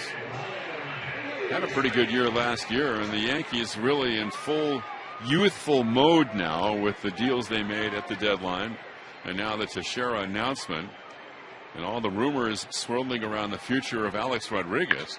Healy hits a ground ball to short, backhand, good play by Russell. Addison gets up and throws to first for the out, and the inning is over. After 5 complete, 7-1 in favor of the Cubs. Dogs. This guy can play a lot of positions. Cubs 7 runs, 10 hits. The A's no runs, a hit. Baez born in Puerto Rico, first round pick of the Cubs in 11, and the pitch is taken for a ball, 1-0 already this year. He's played first base, second base, third base, shortstop, and left field. Meanwhile, for Coulombe, his 18th appearance in the big leagues, 1-1, a 3.75 ERA. Full shift on the infield for Baez. And now the delivery, and Coulombe fires and misses outside, and the count 2 balls and no strikes. We mentioned, and Vince mentioned earlier, that Teixeira retiring after this year. It's always fun to kind of look back and see how the drafts panned out, as Teixeira was a first-round pick 2001. 5th overall. Now the 2-0 delivery is swung on a miss. The count is 2-1. Drafted ahead of him, Joe Mauer was the first pick in the draft. Can't complain about that. Nope. Mark Pryor was drafted number 2. DeJuan Brazelton, a pitcher drafted by the Rays, 3rd pick. Gavin Floyd, number 4, swung on, foul back, and the count 2 balls and 2 strikes. Then you have some names like Josh Karp, Chris Smith, John Van Benschoten, Colt Griffin. Could throw 100 in high school. Kenny Baugh, Mike Jones, all taken in the first 12. Now the 2-2 pitch on the way is taken, ring him up at the knees. That is strike 3 called. Chris Burke was the 10th selection overall. Hit a big home run for the Astros. But some of those names, I don't think, unless you're really an ardent follower of the game, you would have heard of some of those guys that were drafted in the top 12 in the draft of 2001. I mean, they make you think that it is becoming more and more of an exact science, but it isn't. I mean, you certainly have formulas that you believe and the eyes that you put on these players over an extended period of time, and trying to project that player, especially a high school player, to the big leagues. I mean, that is as tough a job as it gets. Here's David Ross, a right-handed hitter. Coulombe's pitch is a fastball for a strike on the outside corner. 7-0 in favor of the Cubs. Chris Burke. 18th inning. Yeah. 2005. Was that your man Milo's call there? Mr. Hamilton. Now the pitch by Coulombe, third base side, the kick, and he throws it outside, and the count 1 ball, 1 strike to David Ross. Another former Astro announcer to your left tonight, Jim DeShays. Jim to silhouettes. Left-handed pitcher. Working with Len Casper. Used to work with Bill Brown on Astros television for a number of years. So the 1-1 pitch with 1 out. Top half of the 6th inning, and it swung on, bounced to the right side, and charging at second is Ladendorf. He's got it, and a good play to get him. Charging Tyler, then reaching down because the A's had the shift. He had to go to the first base side of the bag at second, coming into the grass and lunging down, fired across his body. And Tyler, who's a Chicagoland native. The A's have a couple of those guys who have Chicago ties, like Ladendorf, who grew up right near O'Hare Airport, which is pretty much just west of Wrigley Field, with no traffic, which would be I was going to say, which is when? 3 o'clock in the morning. You could get to Wrigley in 20-25 minutes from Tyler's home out there. Here's the pitch, and taken for a strike, maybe less than that. Outside corner, the count, no balls and 1 strike. I remember that the next time I'm in Chicago at 3 in the morning and I want to get to Wrigley Field. Here's the pitch. Yeah, you remember that next time the A's flight is diverted from Baltimore. Oh, man. That was supposed to land at Midway and landed at O'Hare after a stopover in Springfield. Knock on some wood, please. And then we landed at about, I don't know what time it was in the morning. That was not a fun day and night. And the next morning, outside for a ball, and the count 2 balls and 1 strike. That was the day that Bob Melvin took over as the A's manager. 2 balls and 1 strike. He got there ahead of us. Yes, he did. So the 2-1 pitch by Coulombe, and that's taken for a strike on the outside corner in the count 2-2.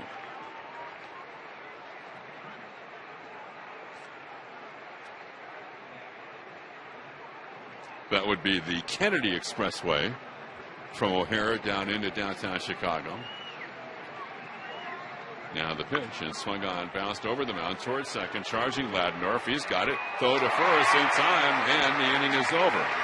That would be the Ike and the Stevenson and the Kennedy.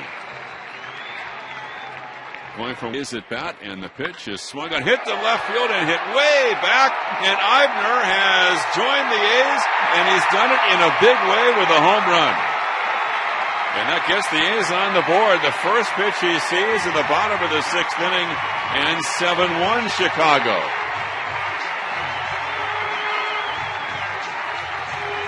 His 4th home run in the big leagues this year. And Brett Eibner with a towering drive and a no-doubter into the seats above the out-of-town scoreboard in left field. 7-1 Cubs in the 6th. There's the clean hit you're looking for, and the ball hadn't even left the building yet, and Lester was asking for a new baseball from the home plate umpire. Here is Ladendorf taking outside for a ball on the count 1-0, and Eibner comes to the A's with credentials as someone who can hit the ball out of the ballpark. He had 11 home runs this year at Omaha, the Royals AAA affiliate. Now the pitch, and that's taken low. And the count 2 balls and no strikes. As Bob Melvin talks about, players' performance will dictate their playing time. At the outset, he says he believes that Eibner will be used mostly against left-handed pitching. But you see stuff like that, and you talk about the power, and maybe it does open the door for more playing time. The players make out the lineup. Swinging a foul back out of play, 2-1. Well, let's see, Eibner, that would be 16 home runs that he's hit this year, combined Omaha, Kansas City, Nashville, and Oakland. He actually homered. He only played in 4 games after the trade in AAA at Nashville, but homered in his first game for them. The 2-1 pitch is a slow breaking ball, swung on and missed, and the count 2-2. If you go back over Brett Eibner's bio, his best year power-wise, was at Double-A in 13 when he had 19 homers in 114 games. The 2-2 pitch by John Lester, and that's taken. Ring him up, a fastball at the knees or a cutter, and that is strike 3 called. Eibner had a great college career at Arkansas. And as we said, drafted in the second round of 10 by KC. He's a big kid, 6'4" and 225.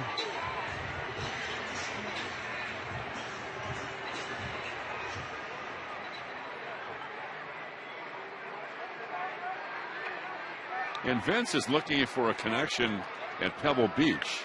Swinging a drive to left by Maxwell. That's going to get down for a base hit.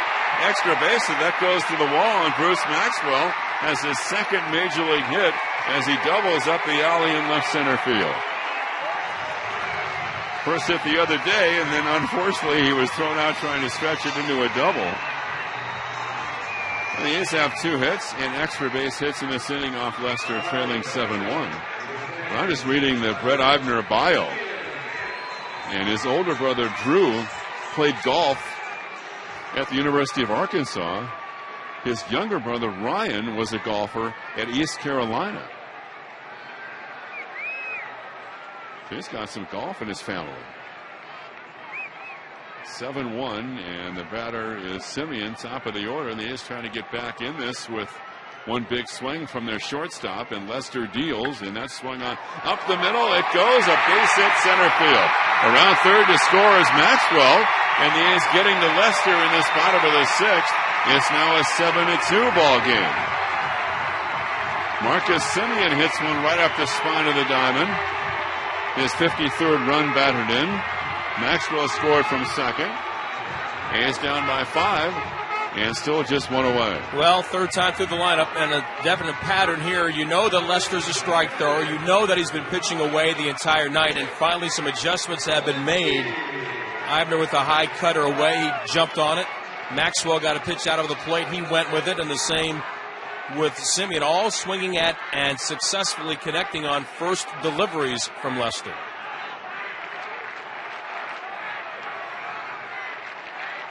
So here's Spilensky, and Jake's 0 for 2.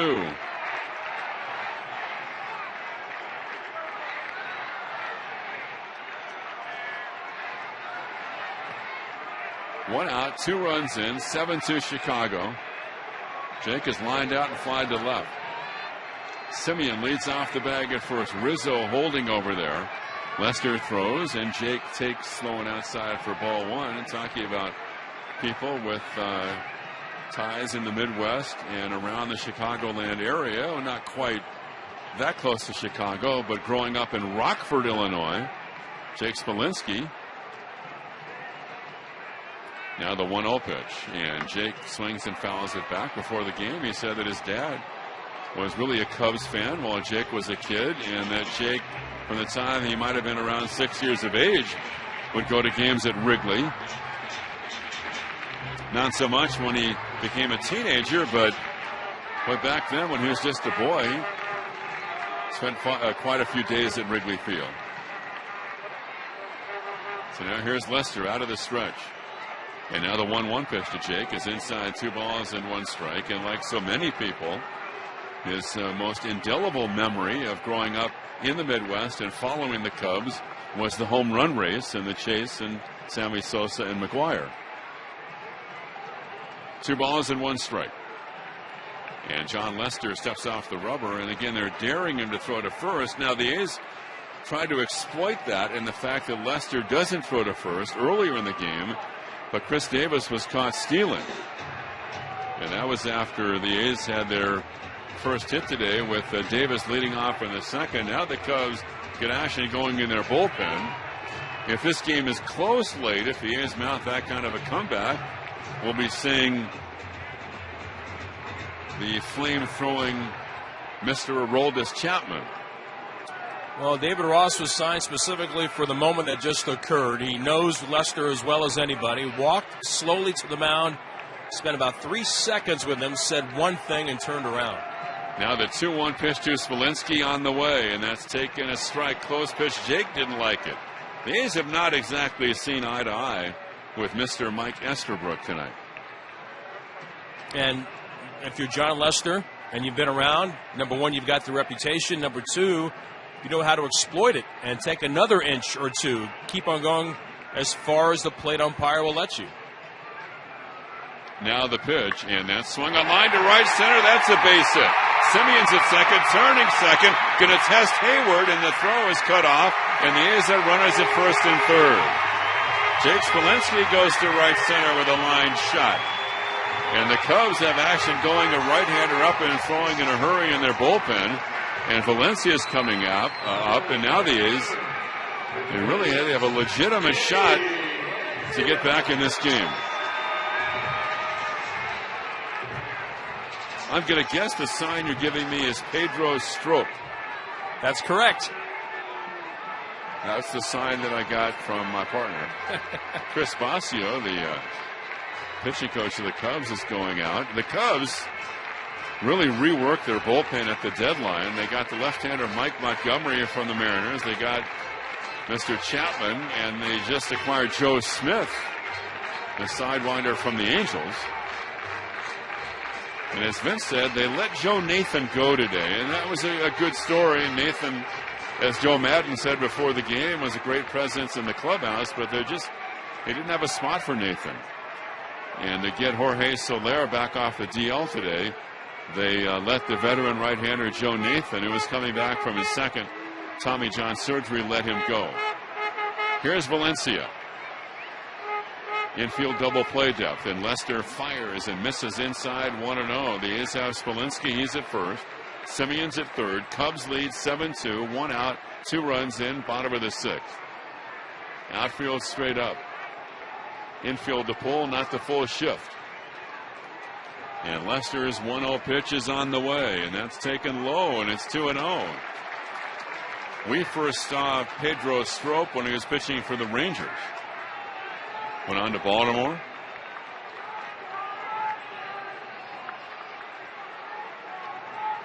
Two balls and no strikes. Valencia, right-handed hitter, slightly open stance. Runners lead from first and third. And now the pitch to Danny, and that's a strike at the knees, and he can't believe it. Takes the walk for himself. Just kind of wondering exactly where the strike zone is tonight. It's extremely low when Danny's up there for certain, and Danny's got to kind of keep it to himself and stay focused on the next pitch. 6 for 22 lifetime against Lester. And now the 2-1 on the way, and that's a swing and a miss on a cutter down and in. And Valencia is saying, now because you called the previous pitch a strike, that's why I had to swing at that pitch, which was definitely a bad ball. I mean, there was no doubt that pitch was down and in. And now the count 2-2.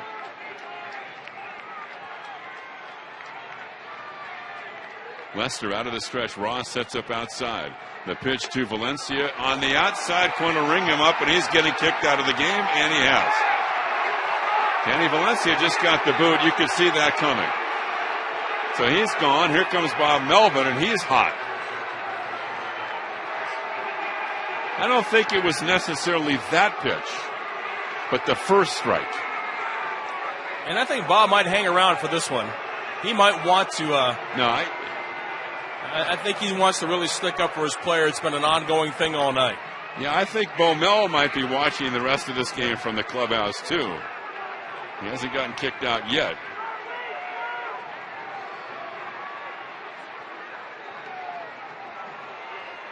And he turns and walks away, and as we'll pause 10 seconds to allow our stations to identify themselves on the Oakland A's radio network. Your home for Oakland A's baseball. This is KGMZ FM and HD1 San Francisco. KUFX HD2 San Jose. 95.7 The Game. Along with Vince Cotroneo and Ray Fosse, I'm Ken Korak. It's great to have you with us. Chris Davis stands in with the A's down 7-2. And now the pitch to Chris is taken low. And that was big there because the A's, even with an out off the bat of Valencia, let's say a sac fly, could have made it a 7-3 game, but now, of course, they can't score a run on an out. Spilensky, he's at first. Simeon's at third. Center field, Fowler a step toward right center. Here's the pitch by Lester on the way, and Davis takes outside, and 2 balls and no strikes with Billy Butler on deck. And again, Pedro Strop is throwing in the Chicago bullpen.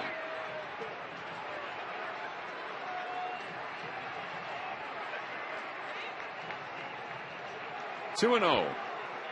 Lester from the stretch. And on the way, and that swung on foul back out of play right side. Lester's thrown 90 pitches and 59 strikes. 6th inning, the Mariners lead the Angels 6-4. Toronto beat Kansas City 4-3. Blue Jays playing great.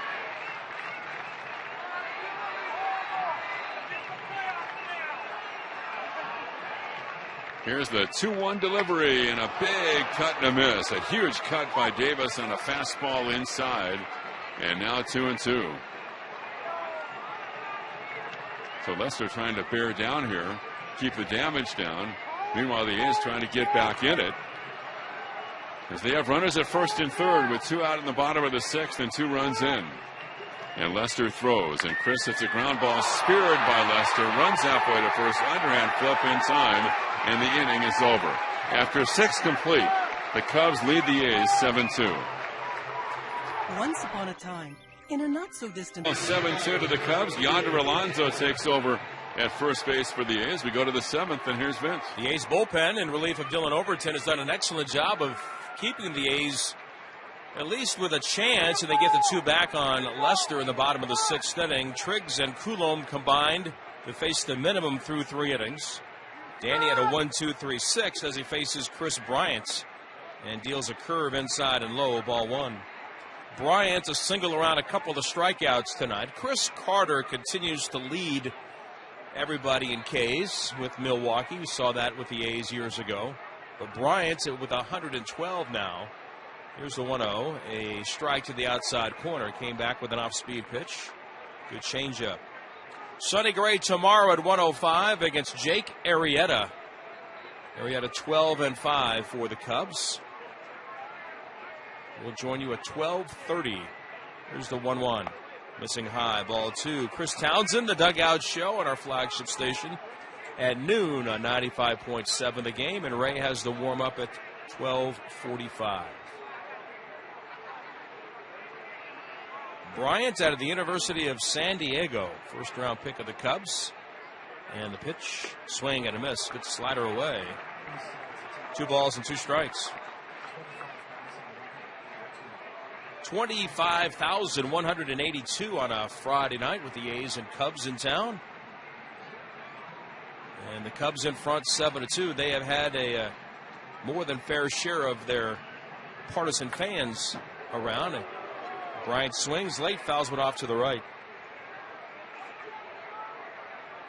And it stays at 2 balls and 2 strikes. Bryant, of course, had an excellent spring a year ago. Could have made the club, but as is the case with the finances around baseball and trying to maintain control of a player, then to bring Bryant up until after he played a handful of games with AAA past a certain date that would guarantee them an extra year of free agency.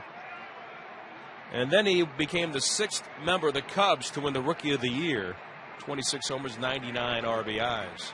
2-2, bounced it up there in a full count of 3-2. Cubs in a favorable part of their schedule.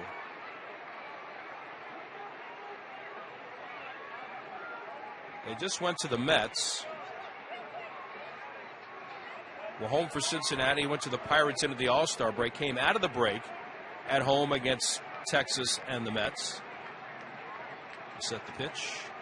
Breaking ball outside, and Bryant draws a walk. That starts the Cubs' 7th. They lead at 7-2, and here comes Rizzo. And then at the end of July, they played the home and home with the White Sox. They went to Milwaukee. I mean, that's a bus ride. It doesn't really count. Had a homestand with the last 2 games. Crosstown series with the Southsiders. Then played against Seattle a couple of games. And Miami. They come here at an off day before and an off day after the series. As Rizzo takes a strike. He has singled and scored, fly to right, and struck out. And then they'll go home for the Angels, the Cardinals, and Milwaukee again. And beginning with yesterday, 3 days off in the first 16 days of what are supposed to be the dog days of August. Next delivery in for a strike. It's 0-2. So the Cubs, the best record in baseball at 66-41. They've won 4 in a row and 7 out of 8. And they're going to be the most rested team as well here in the tough time of the season. 0-2 on Rizzo, left on left. And a curve is low. 1 ball, 2 strikes. The curveball that Danny learned as a high schooler from the former ERA leader that donned the A's colors back in the day, Steve Ontiveros. Ben Zobrist waiting on deck.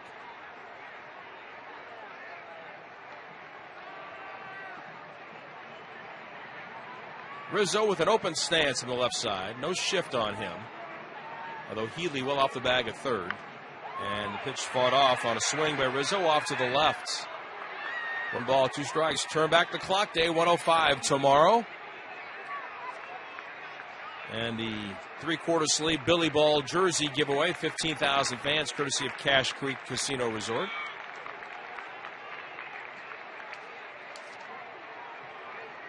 And then Sunday wraps up this interleague series. And the A's historically have been good in interleague play, but this year a losing record at 5-9. 1-2 pitch. Ran it inside on the corner, and Rizzo was gone a-looking. A fastball over the black.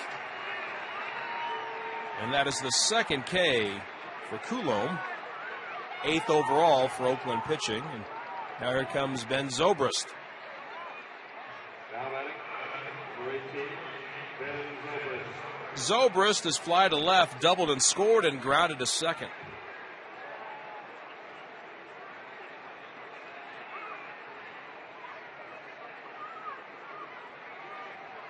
Cub fans really stuffed the ballot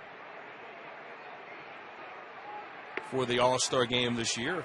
Pitch to Zobrist to strike. Many thought that Daniel Murphy, who continues to lead the National League in hitting and is a bona fide MVP candidate, should have won over Zobrist, but in the closest of margins, he lost by under 1,000 votes to Zobrist. Pitch outside, and it's 1 ball, 1 strike. So Anthony Rizzo from the Cubs, the starter for the National League at first base. Ben Zobrist, the starter at second base. Addison Russell, the starter at shortstop. Chris Bryant, the starter at third base.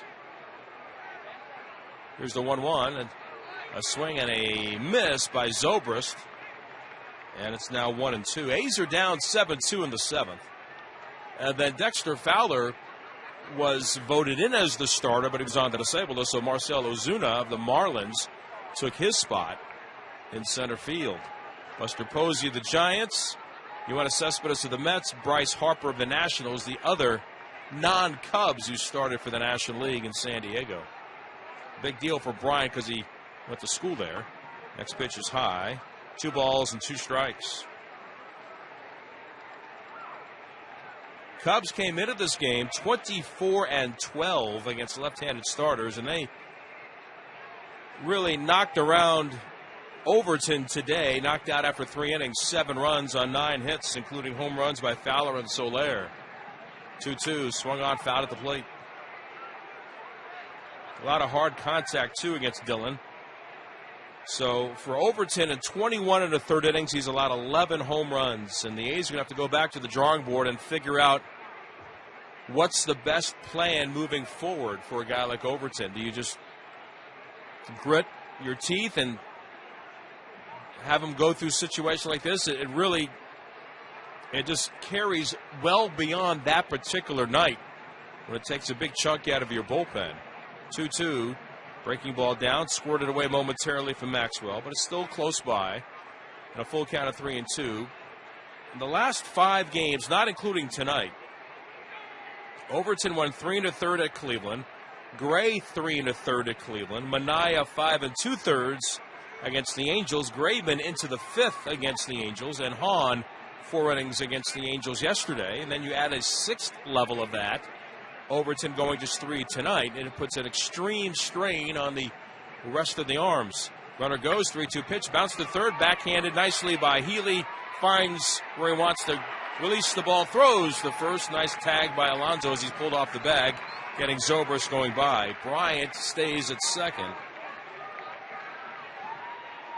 And now here's Addison Russell. And the A's, 14th in the league in ERA, collectively 14th with their rotation over 5. And as we talked about while we were in Los Angeles, as bad as last year was, going 68 and 94, even in early August, the A's led the league in ERA, and that has not been the case this year. Pitch fouled off to the right by Russell, and that's strike 1. 2 hits and a hit by a pitch and a run scored for Addison. He was in 2 big league camps with the A's. He was an early cut both times, but made an impression. Very well-liked professional kid. You saw that he just had all the makings of where he is now at Chicago. 0-1 curve outside. Of course, you're the A's. You wish he was wearing the green and gold and the white spikes. It didn't turn out that way. And as we've seen at the trading deadline this year with teams around baseball, particularly the Indians and the Cubs, in a quote-unquote go-for-it scenario, felt like it was necessary to move some of that prime, young, unproven talent to help that particular year. A curveball from Coulomb is over for a strike, and it's 1-2. And that was the case with the A's with Addison Russell in 2014. Acquiring Samardzija and Hamill from the Cubs, and then later acquiring Lester from the Red Sox for Yoenis Cespedes. 1-2 pitch. Fastball hit high in the air to shallow rights. Eibner charging in. He'll call off Ladendorf going out, and Brett makes the catch, and the inning is over for Chicago. Another 0 on the board by the A's bullpen. Good job by them. Sends us to the bottom of the 7th. They'll stand in against Lester, and Pedro Strop back up and loosening in the bullpen for Chicago. Butler is grounded out and struck out. He swings and hammers one to deep left. Back is Bryant. He's going to have some room, though, as it dies in the night air, and he'll make the catch under the out-of-town scoreboard. 1 pitch, 1 out. Billy making a bid to not only extend his hitting streak to 7, but pick up his 5th home run of the year.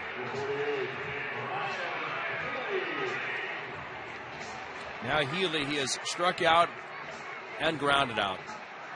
Cubs scored 4 in the first. They haven't looked back. They built a 7-0 lead until Brett Eibner, in his A's debut, launched one well back in the seats.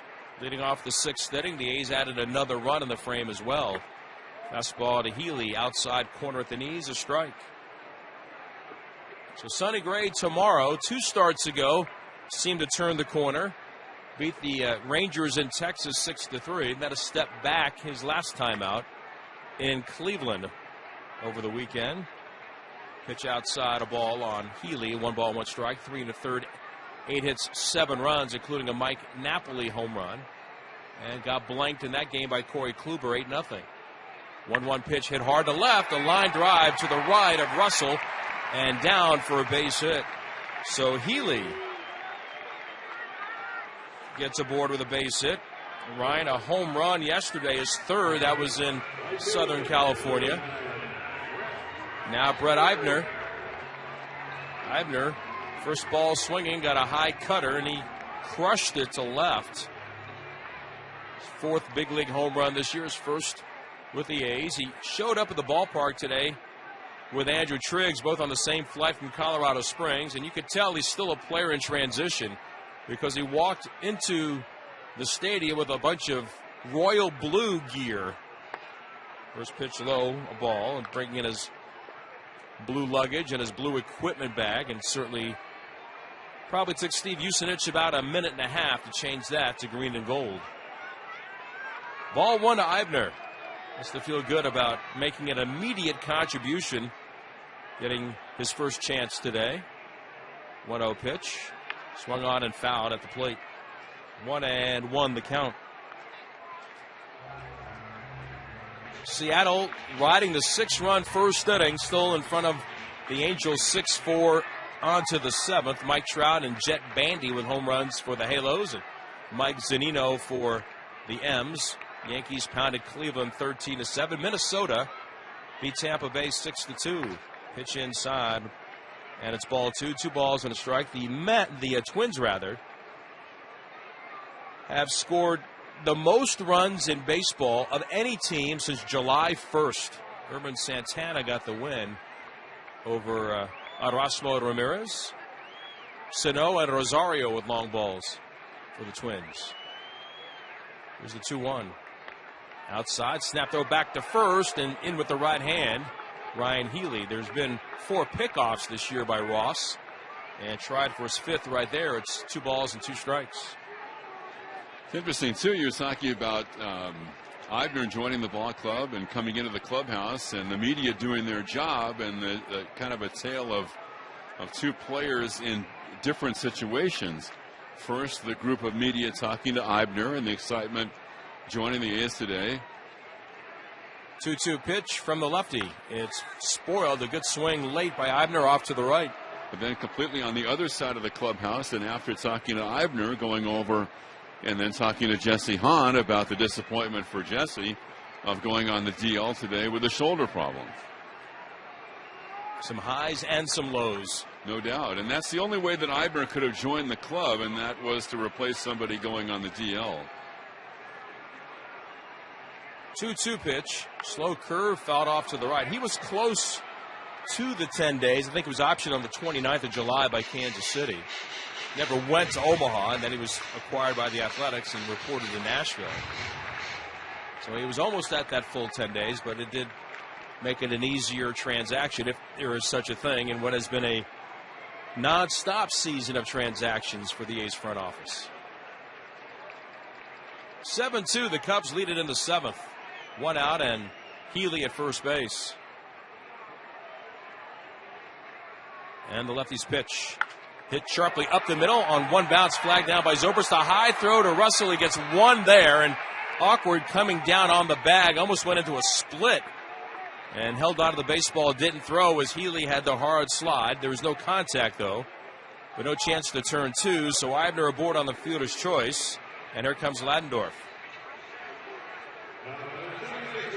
It was our understanding, and thanks to our friend Zach Beyruti, the voice of the Stockton Porch, talking about the game started by Grant Holmes tonight, giving up the 6 runs, and Stockton right now trailing 6-2, is that there wasn't really a lot of hard contact and all singles against Holmes, the 20-year-old making his A's organization debut after being acquired from the Dodgers.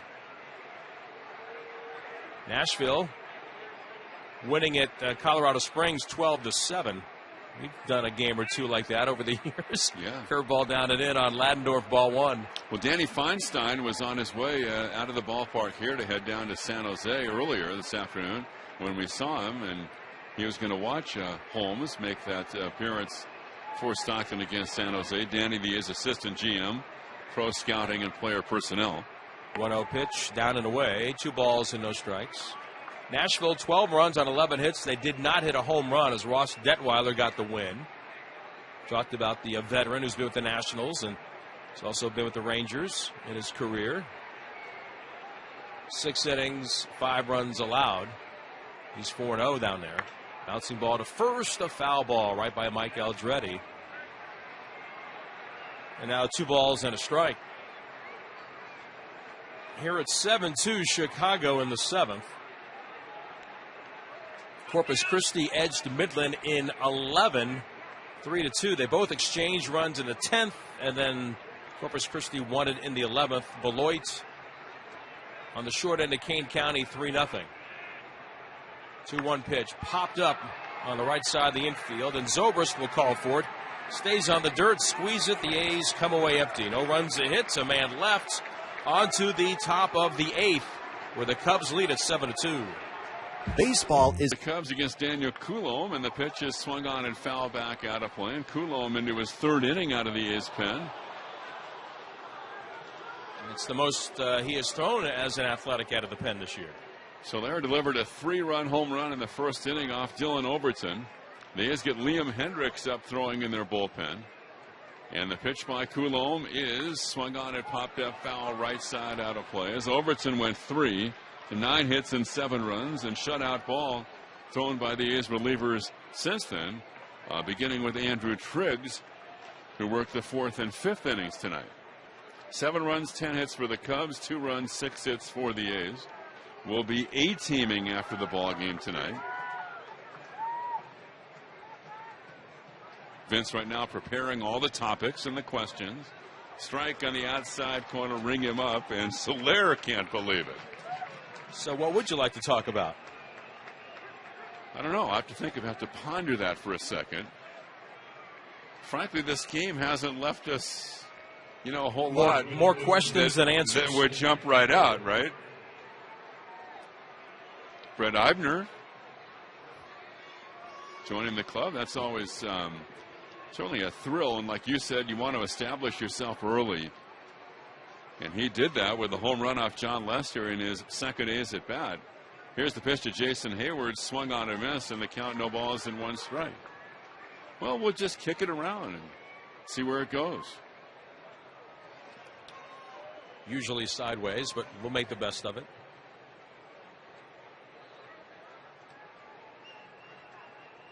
Now the pitch, and swung on a miss, and the count 0-2. We can always figure out a way to talk some baseball. It is a talking sport. So 0-2 with 1 out. Third base side of the rubber. And now the pitch by Coulombe on the way. It's an 0-2, and here it is. He throws, and a fastball high inside, and the count 1 ball, 2 strikes. I mean, I'm sure Alex Bregman will be an excellent player when it's all said and done, but to the point. He's like 1 for 50. He's 2 for 35, and it does wear on even a talented young player. So the 1-2 pitch on the way is inside off speed, 2-2. And as we said earlier, and not to be redundant, but the gap between AAA and the big leagues, it's just huge. And that's why you appreciate all the more the guys that can make the transition and make it seamlessly. Here's the 2-2. And Coulombe throws and swung on a miss, runs it inside on Hayward, strikes him out. I mean, the baseball landscape is littered with players who are, as they say, 4A players, who just have a lot of success in AAA, but it just doesn't translate up here. And you look at this game tonight, and the A's, for the most part, have hung in there except for the early start, the ambush on Overton in the first inning. How important is that? It's so important for a pitcher the first inning and the 5th inning. Here's Javier Baez, a right-handed hitter. They shift the infield for Baez. They're trailing 7-2 in the 8th, and it's on the way. Swung on a miss, big cut, and it's 0-1. Well, I think one thing, too, would be, and we've seen this with the Cubs, we saw it last weekend with Cleveland, and I would think it would be a template for the A's going forward, would be building with young players and then sprinkling in the veterans. Here's the pitch, and swung on chop, shortstop. Charging is Simeon. A quick throw to first. In time, a good stretch by Yonder Alonso, and a great job by the A's bullpen tonight. But the big early Edwards Jr., he's out of South Carolina. And the A's have Maxwell leading off, and the pitch by C.J. Edwards is taken for a strike on the inside corner. Edwards came up in the Rangers organization, drafted by them back in 2011, and moved on to the Cubs in the Matt Garza deal. And the pitch is taken low, and the count 1 ball, 1 strike. And he was a big prospect coming up in the Texas system. He made his big league debut last year for the Cubs, pitching in 5 games. Here's the pitch. It's a 1-1. It's on the way. Maxwell, left-handed hitter, takes outside 2-1. He is from Prosperity, South Carolina.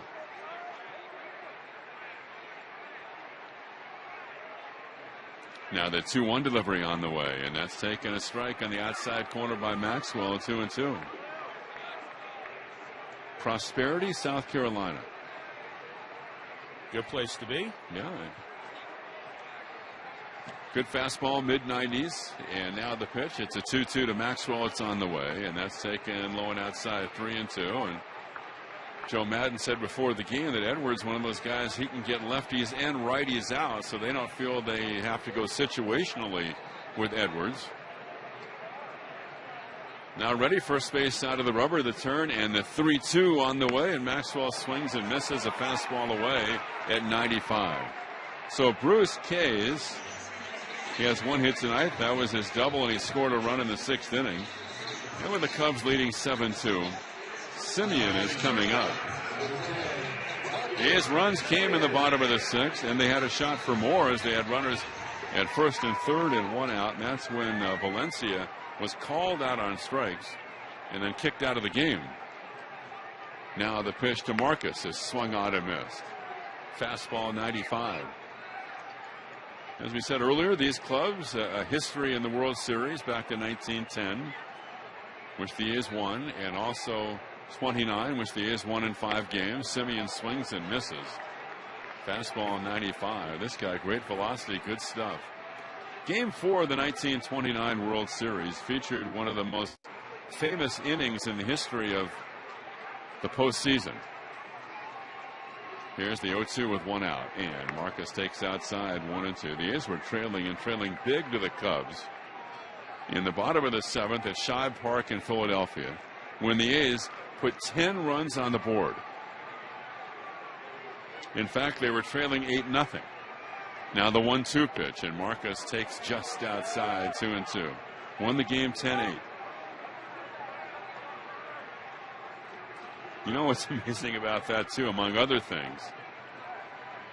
Now the 2-2 pitch is on the way, and Marquez swings. It's a shot, one hop, and diving to his left. Baez from his knees throws to first. What a play. Man, what a play by the Cubs third baseman. That's as good a play as you're going to see a third baseman make. Going far to his left, leaving his feet, and no time to set himself.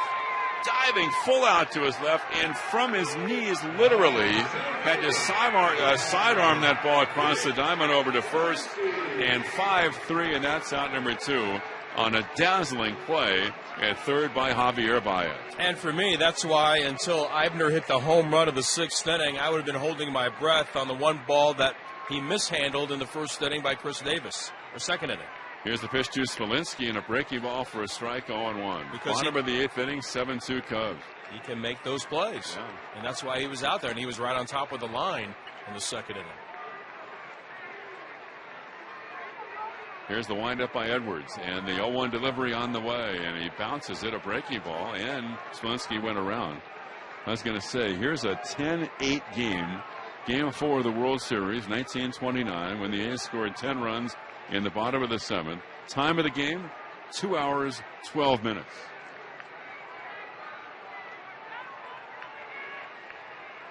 There weren't a lot of TV commercials back then. I don't believe there were. Now the 0-2 pitch, and swung on, foul back. We had to get a couple spots in on the pregame to do the Connie Mack show. And of course, Marty did his pregame show before that. And that's the C-Mac show for today. 0-2. The pitch to Smolinski, and that swung on, hit foul, right side out of play, and the count holds at 0-2. So Jake from Rockford, as we said, and Tyler Ladner from Chicago. Not that far away, east of the Windy City, would be Sean Manaea over in Indiana. And he said the first game that he ever saw at Wrigley Field was a Cubs-White Sox game. Here it is, and Jake takes outside. He said he made the trek over across the border from Indiana to Illinois and along the Dan Ryan and going west over to Wrigley. And he also saw the Cubs play the White Sox at U.S. Cellular Field. So really those three guys, a history in the Midwest and especially around the Chicago area. And Ladendorf and Smolinski and Manaea. Now Jake swings and misses. He's down on strikes, and after 8 complete, the Cubs lead the A's 7-2. It'll be great to see some of the athletics from circa 1981. Judy Babbitt will be here, and Mike Heath, and among others, Wayne Murphy. Now David Ross leads it off against Mark Sepchinski. 1-0, a 3.48 ERA. He comes out of the bullpen, and the pitch is swung on and fouled back. Well, if there is a silver lining tonight, and I was thinking early the way this game had started, and with the A's having to go to the bullpen early in 4 of the last 5 games, that it might be one of the games where, and now the 0-1 pitch now to Ross is taken for a ball where you might be thinking about a position player pitching. But the A's got great work out of Triggs and Coulomb. They were the bridge to get this so that Sapinski could just work the 9th inning.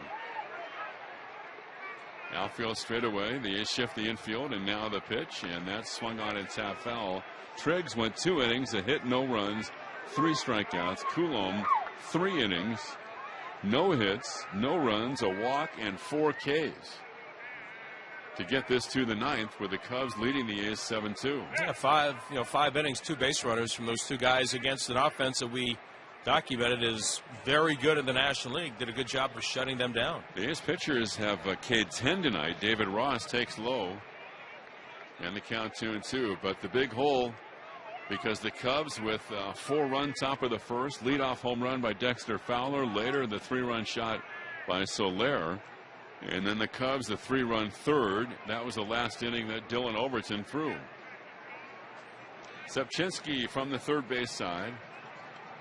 Cubs get a right-hander up throwing in their bullpen, and Mark delivers down and in, and a full count, 3-2. That would be Joe Smith up throwing in the bullpen for the Cubs, the right-hander Joe Smith. He just jumped quite a bit in the standings. Yes, he did. Here's the 3-2 pitch on the way, and that swung on foul back, out of play. Do you think if your name is Joe Smith that you feel a little anonymous sometimes? Yeah. Okay, pal, what's your name? Right. It's Joe Smith. No. Seriously? Who are you hiding from? No, it's my name, Joe Smith. And I'm making a name for myself as Joe Smith. And he's done that. Yes, he has. Sidewinding right-hander.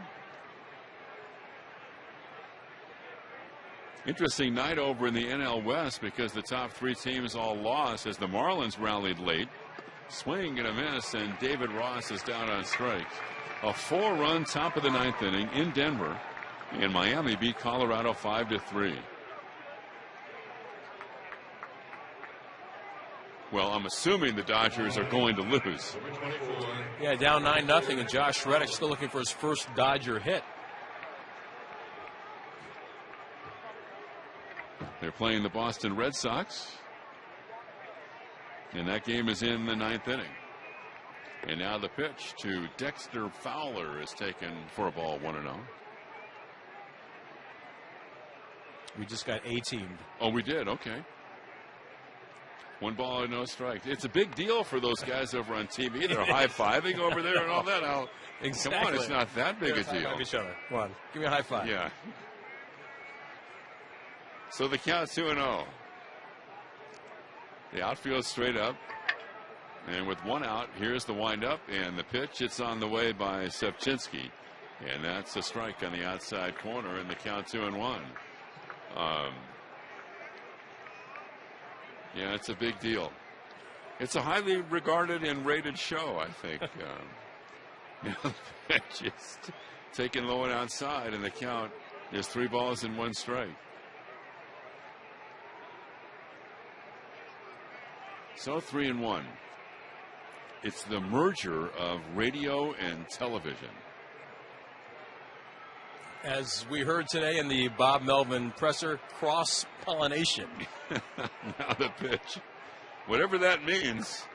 Strike on the outside corner, 3-2. Our old buddy Casey Pratt, who worked for a long time over at the CSN, now a producer and reporter over at ABC 7, and he was the one that presented that question to Bob Melvin. Now the 3-2 pitch. Swing on, bounce to the right side, near the bag at first. Up with it, Alonso goes to the bag. Well, now you've piqued my interest. What was the context for that question? The A's and the Cubs and players like Russell and Lester and Zobrist, and how there have been guys that have played for both clubs. Hence, he used the term cross-pollination. Okay. Chris Bryant standing in. 2 out, 9th inning, a 7-2 game. Here's the pitch to Chris Bryant, taken low and outside for a ball, 1-0.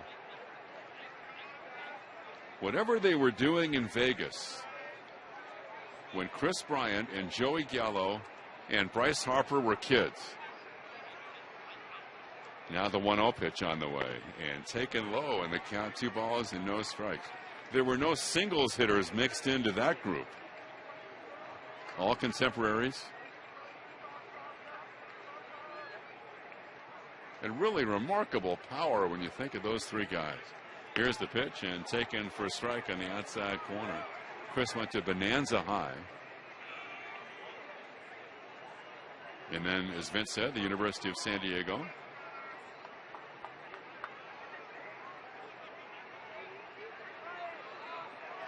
Now the pitch to Bryant, and swung on reach for a line to right center. That's a solid base hit. Over the field, the ball is Smolinski. Bryant holds with a single. And for Chris, his second base hit tonight, and the Cubs have their 11th hit. They have a 7-2 lead. And that'll bring up Anthony Rizzo.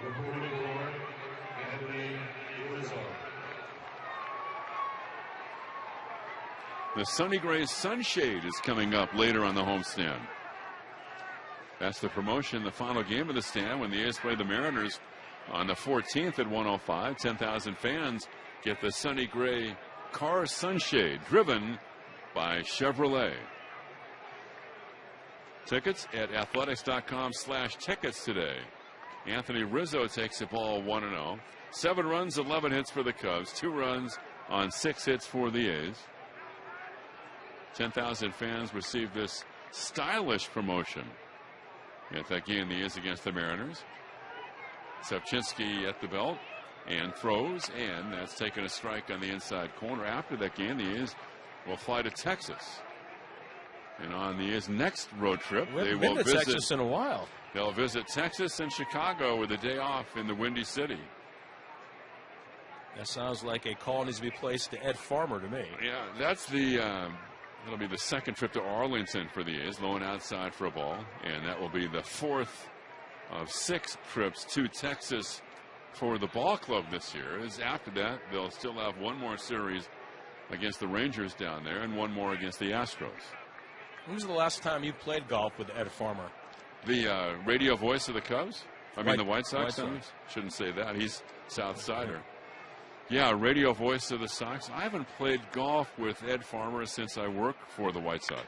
Swinging a ground ball over the head of Alonso. Backed up. Ladendorf's got it. Turns, throws to first in time for the out.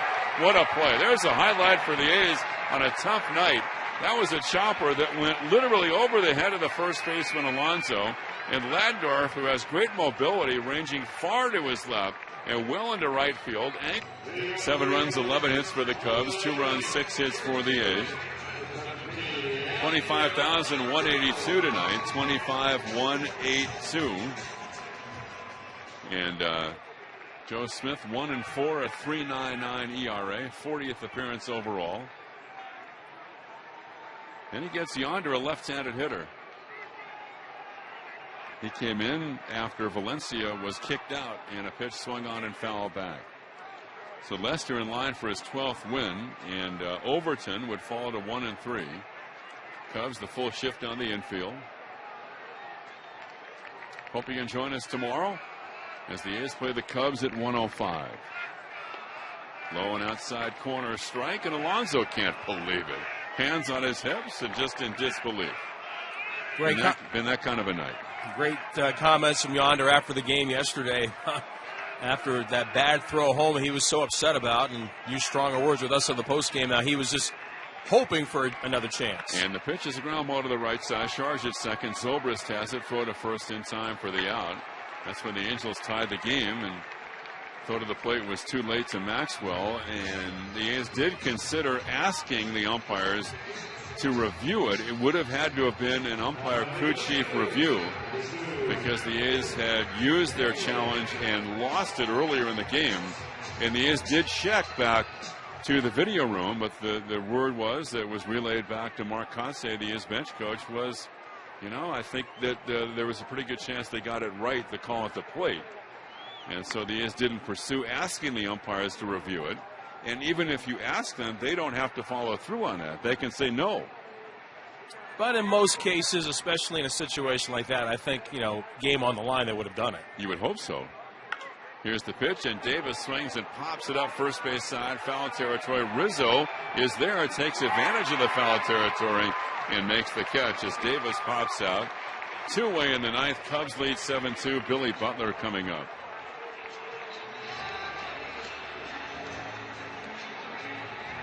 Billy hit the ball hard last time up.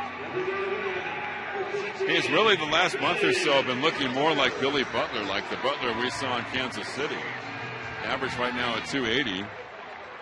Came into the ball game tonight, last 6 games, 11 for 19, and well over a month he's batted better than 300. Joe Smith delivers, and Billy takes inside 1-0.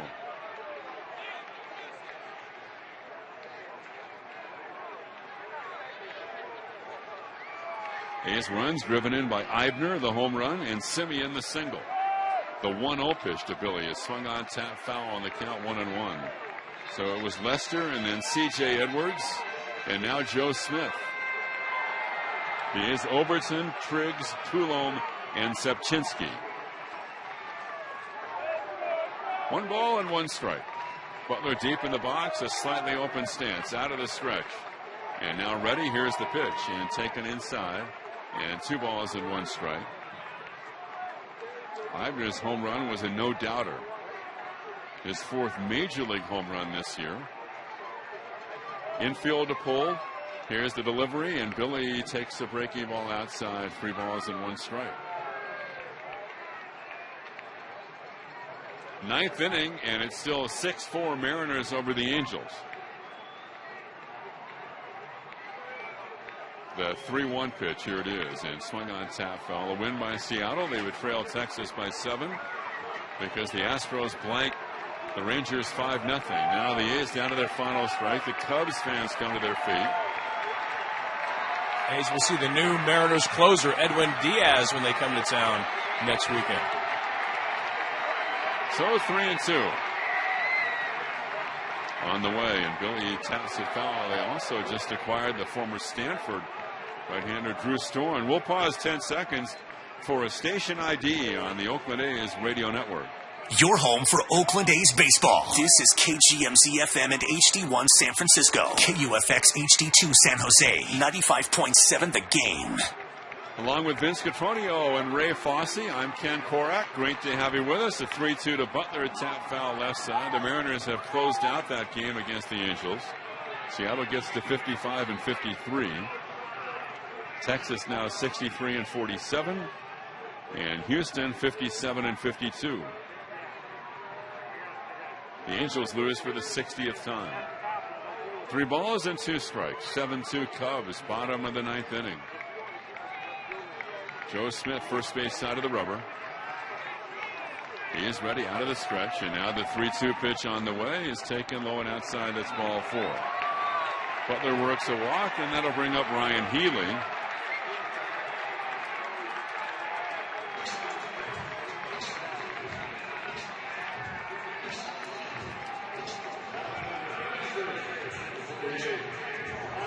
Won't be long before we'll be talking quite a bit about Breast Cancer Awareness Day. That's always one of the great days and most important days here at the ballpark. Just to jot down the date, coming up on Sunday, September 4th, when the A's meet the Red Sox at 1:05. Ryan Healy takes a strike at the knees, 0-1.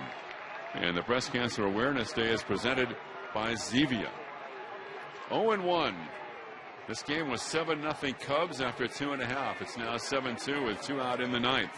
And the pitch to Healy is launched to left, but it's right there and reaching up at the last second. Chris Bryant makes the catch on a well-hit ball, and this game is over. The Cubs have taken the first game of the series, the final, Chicago 7 and the Athletics 2. And back with the totals after this.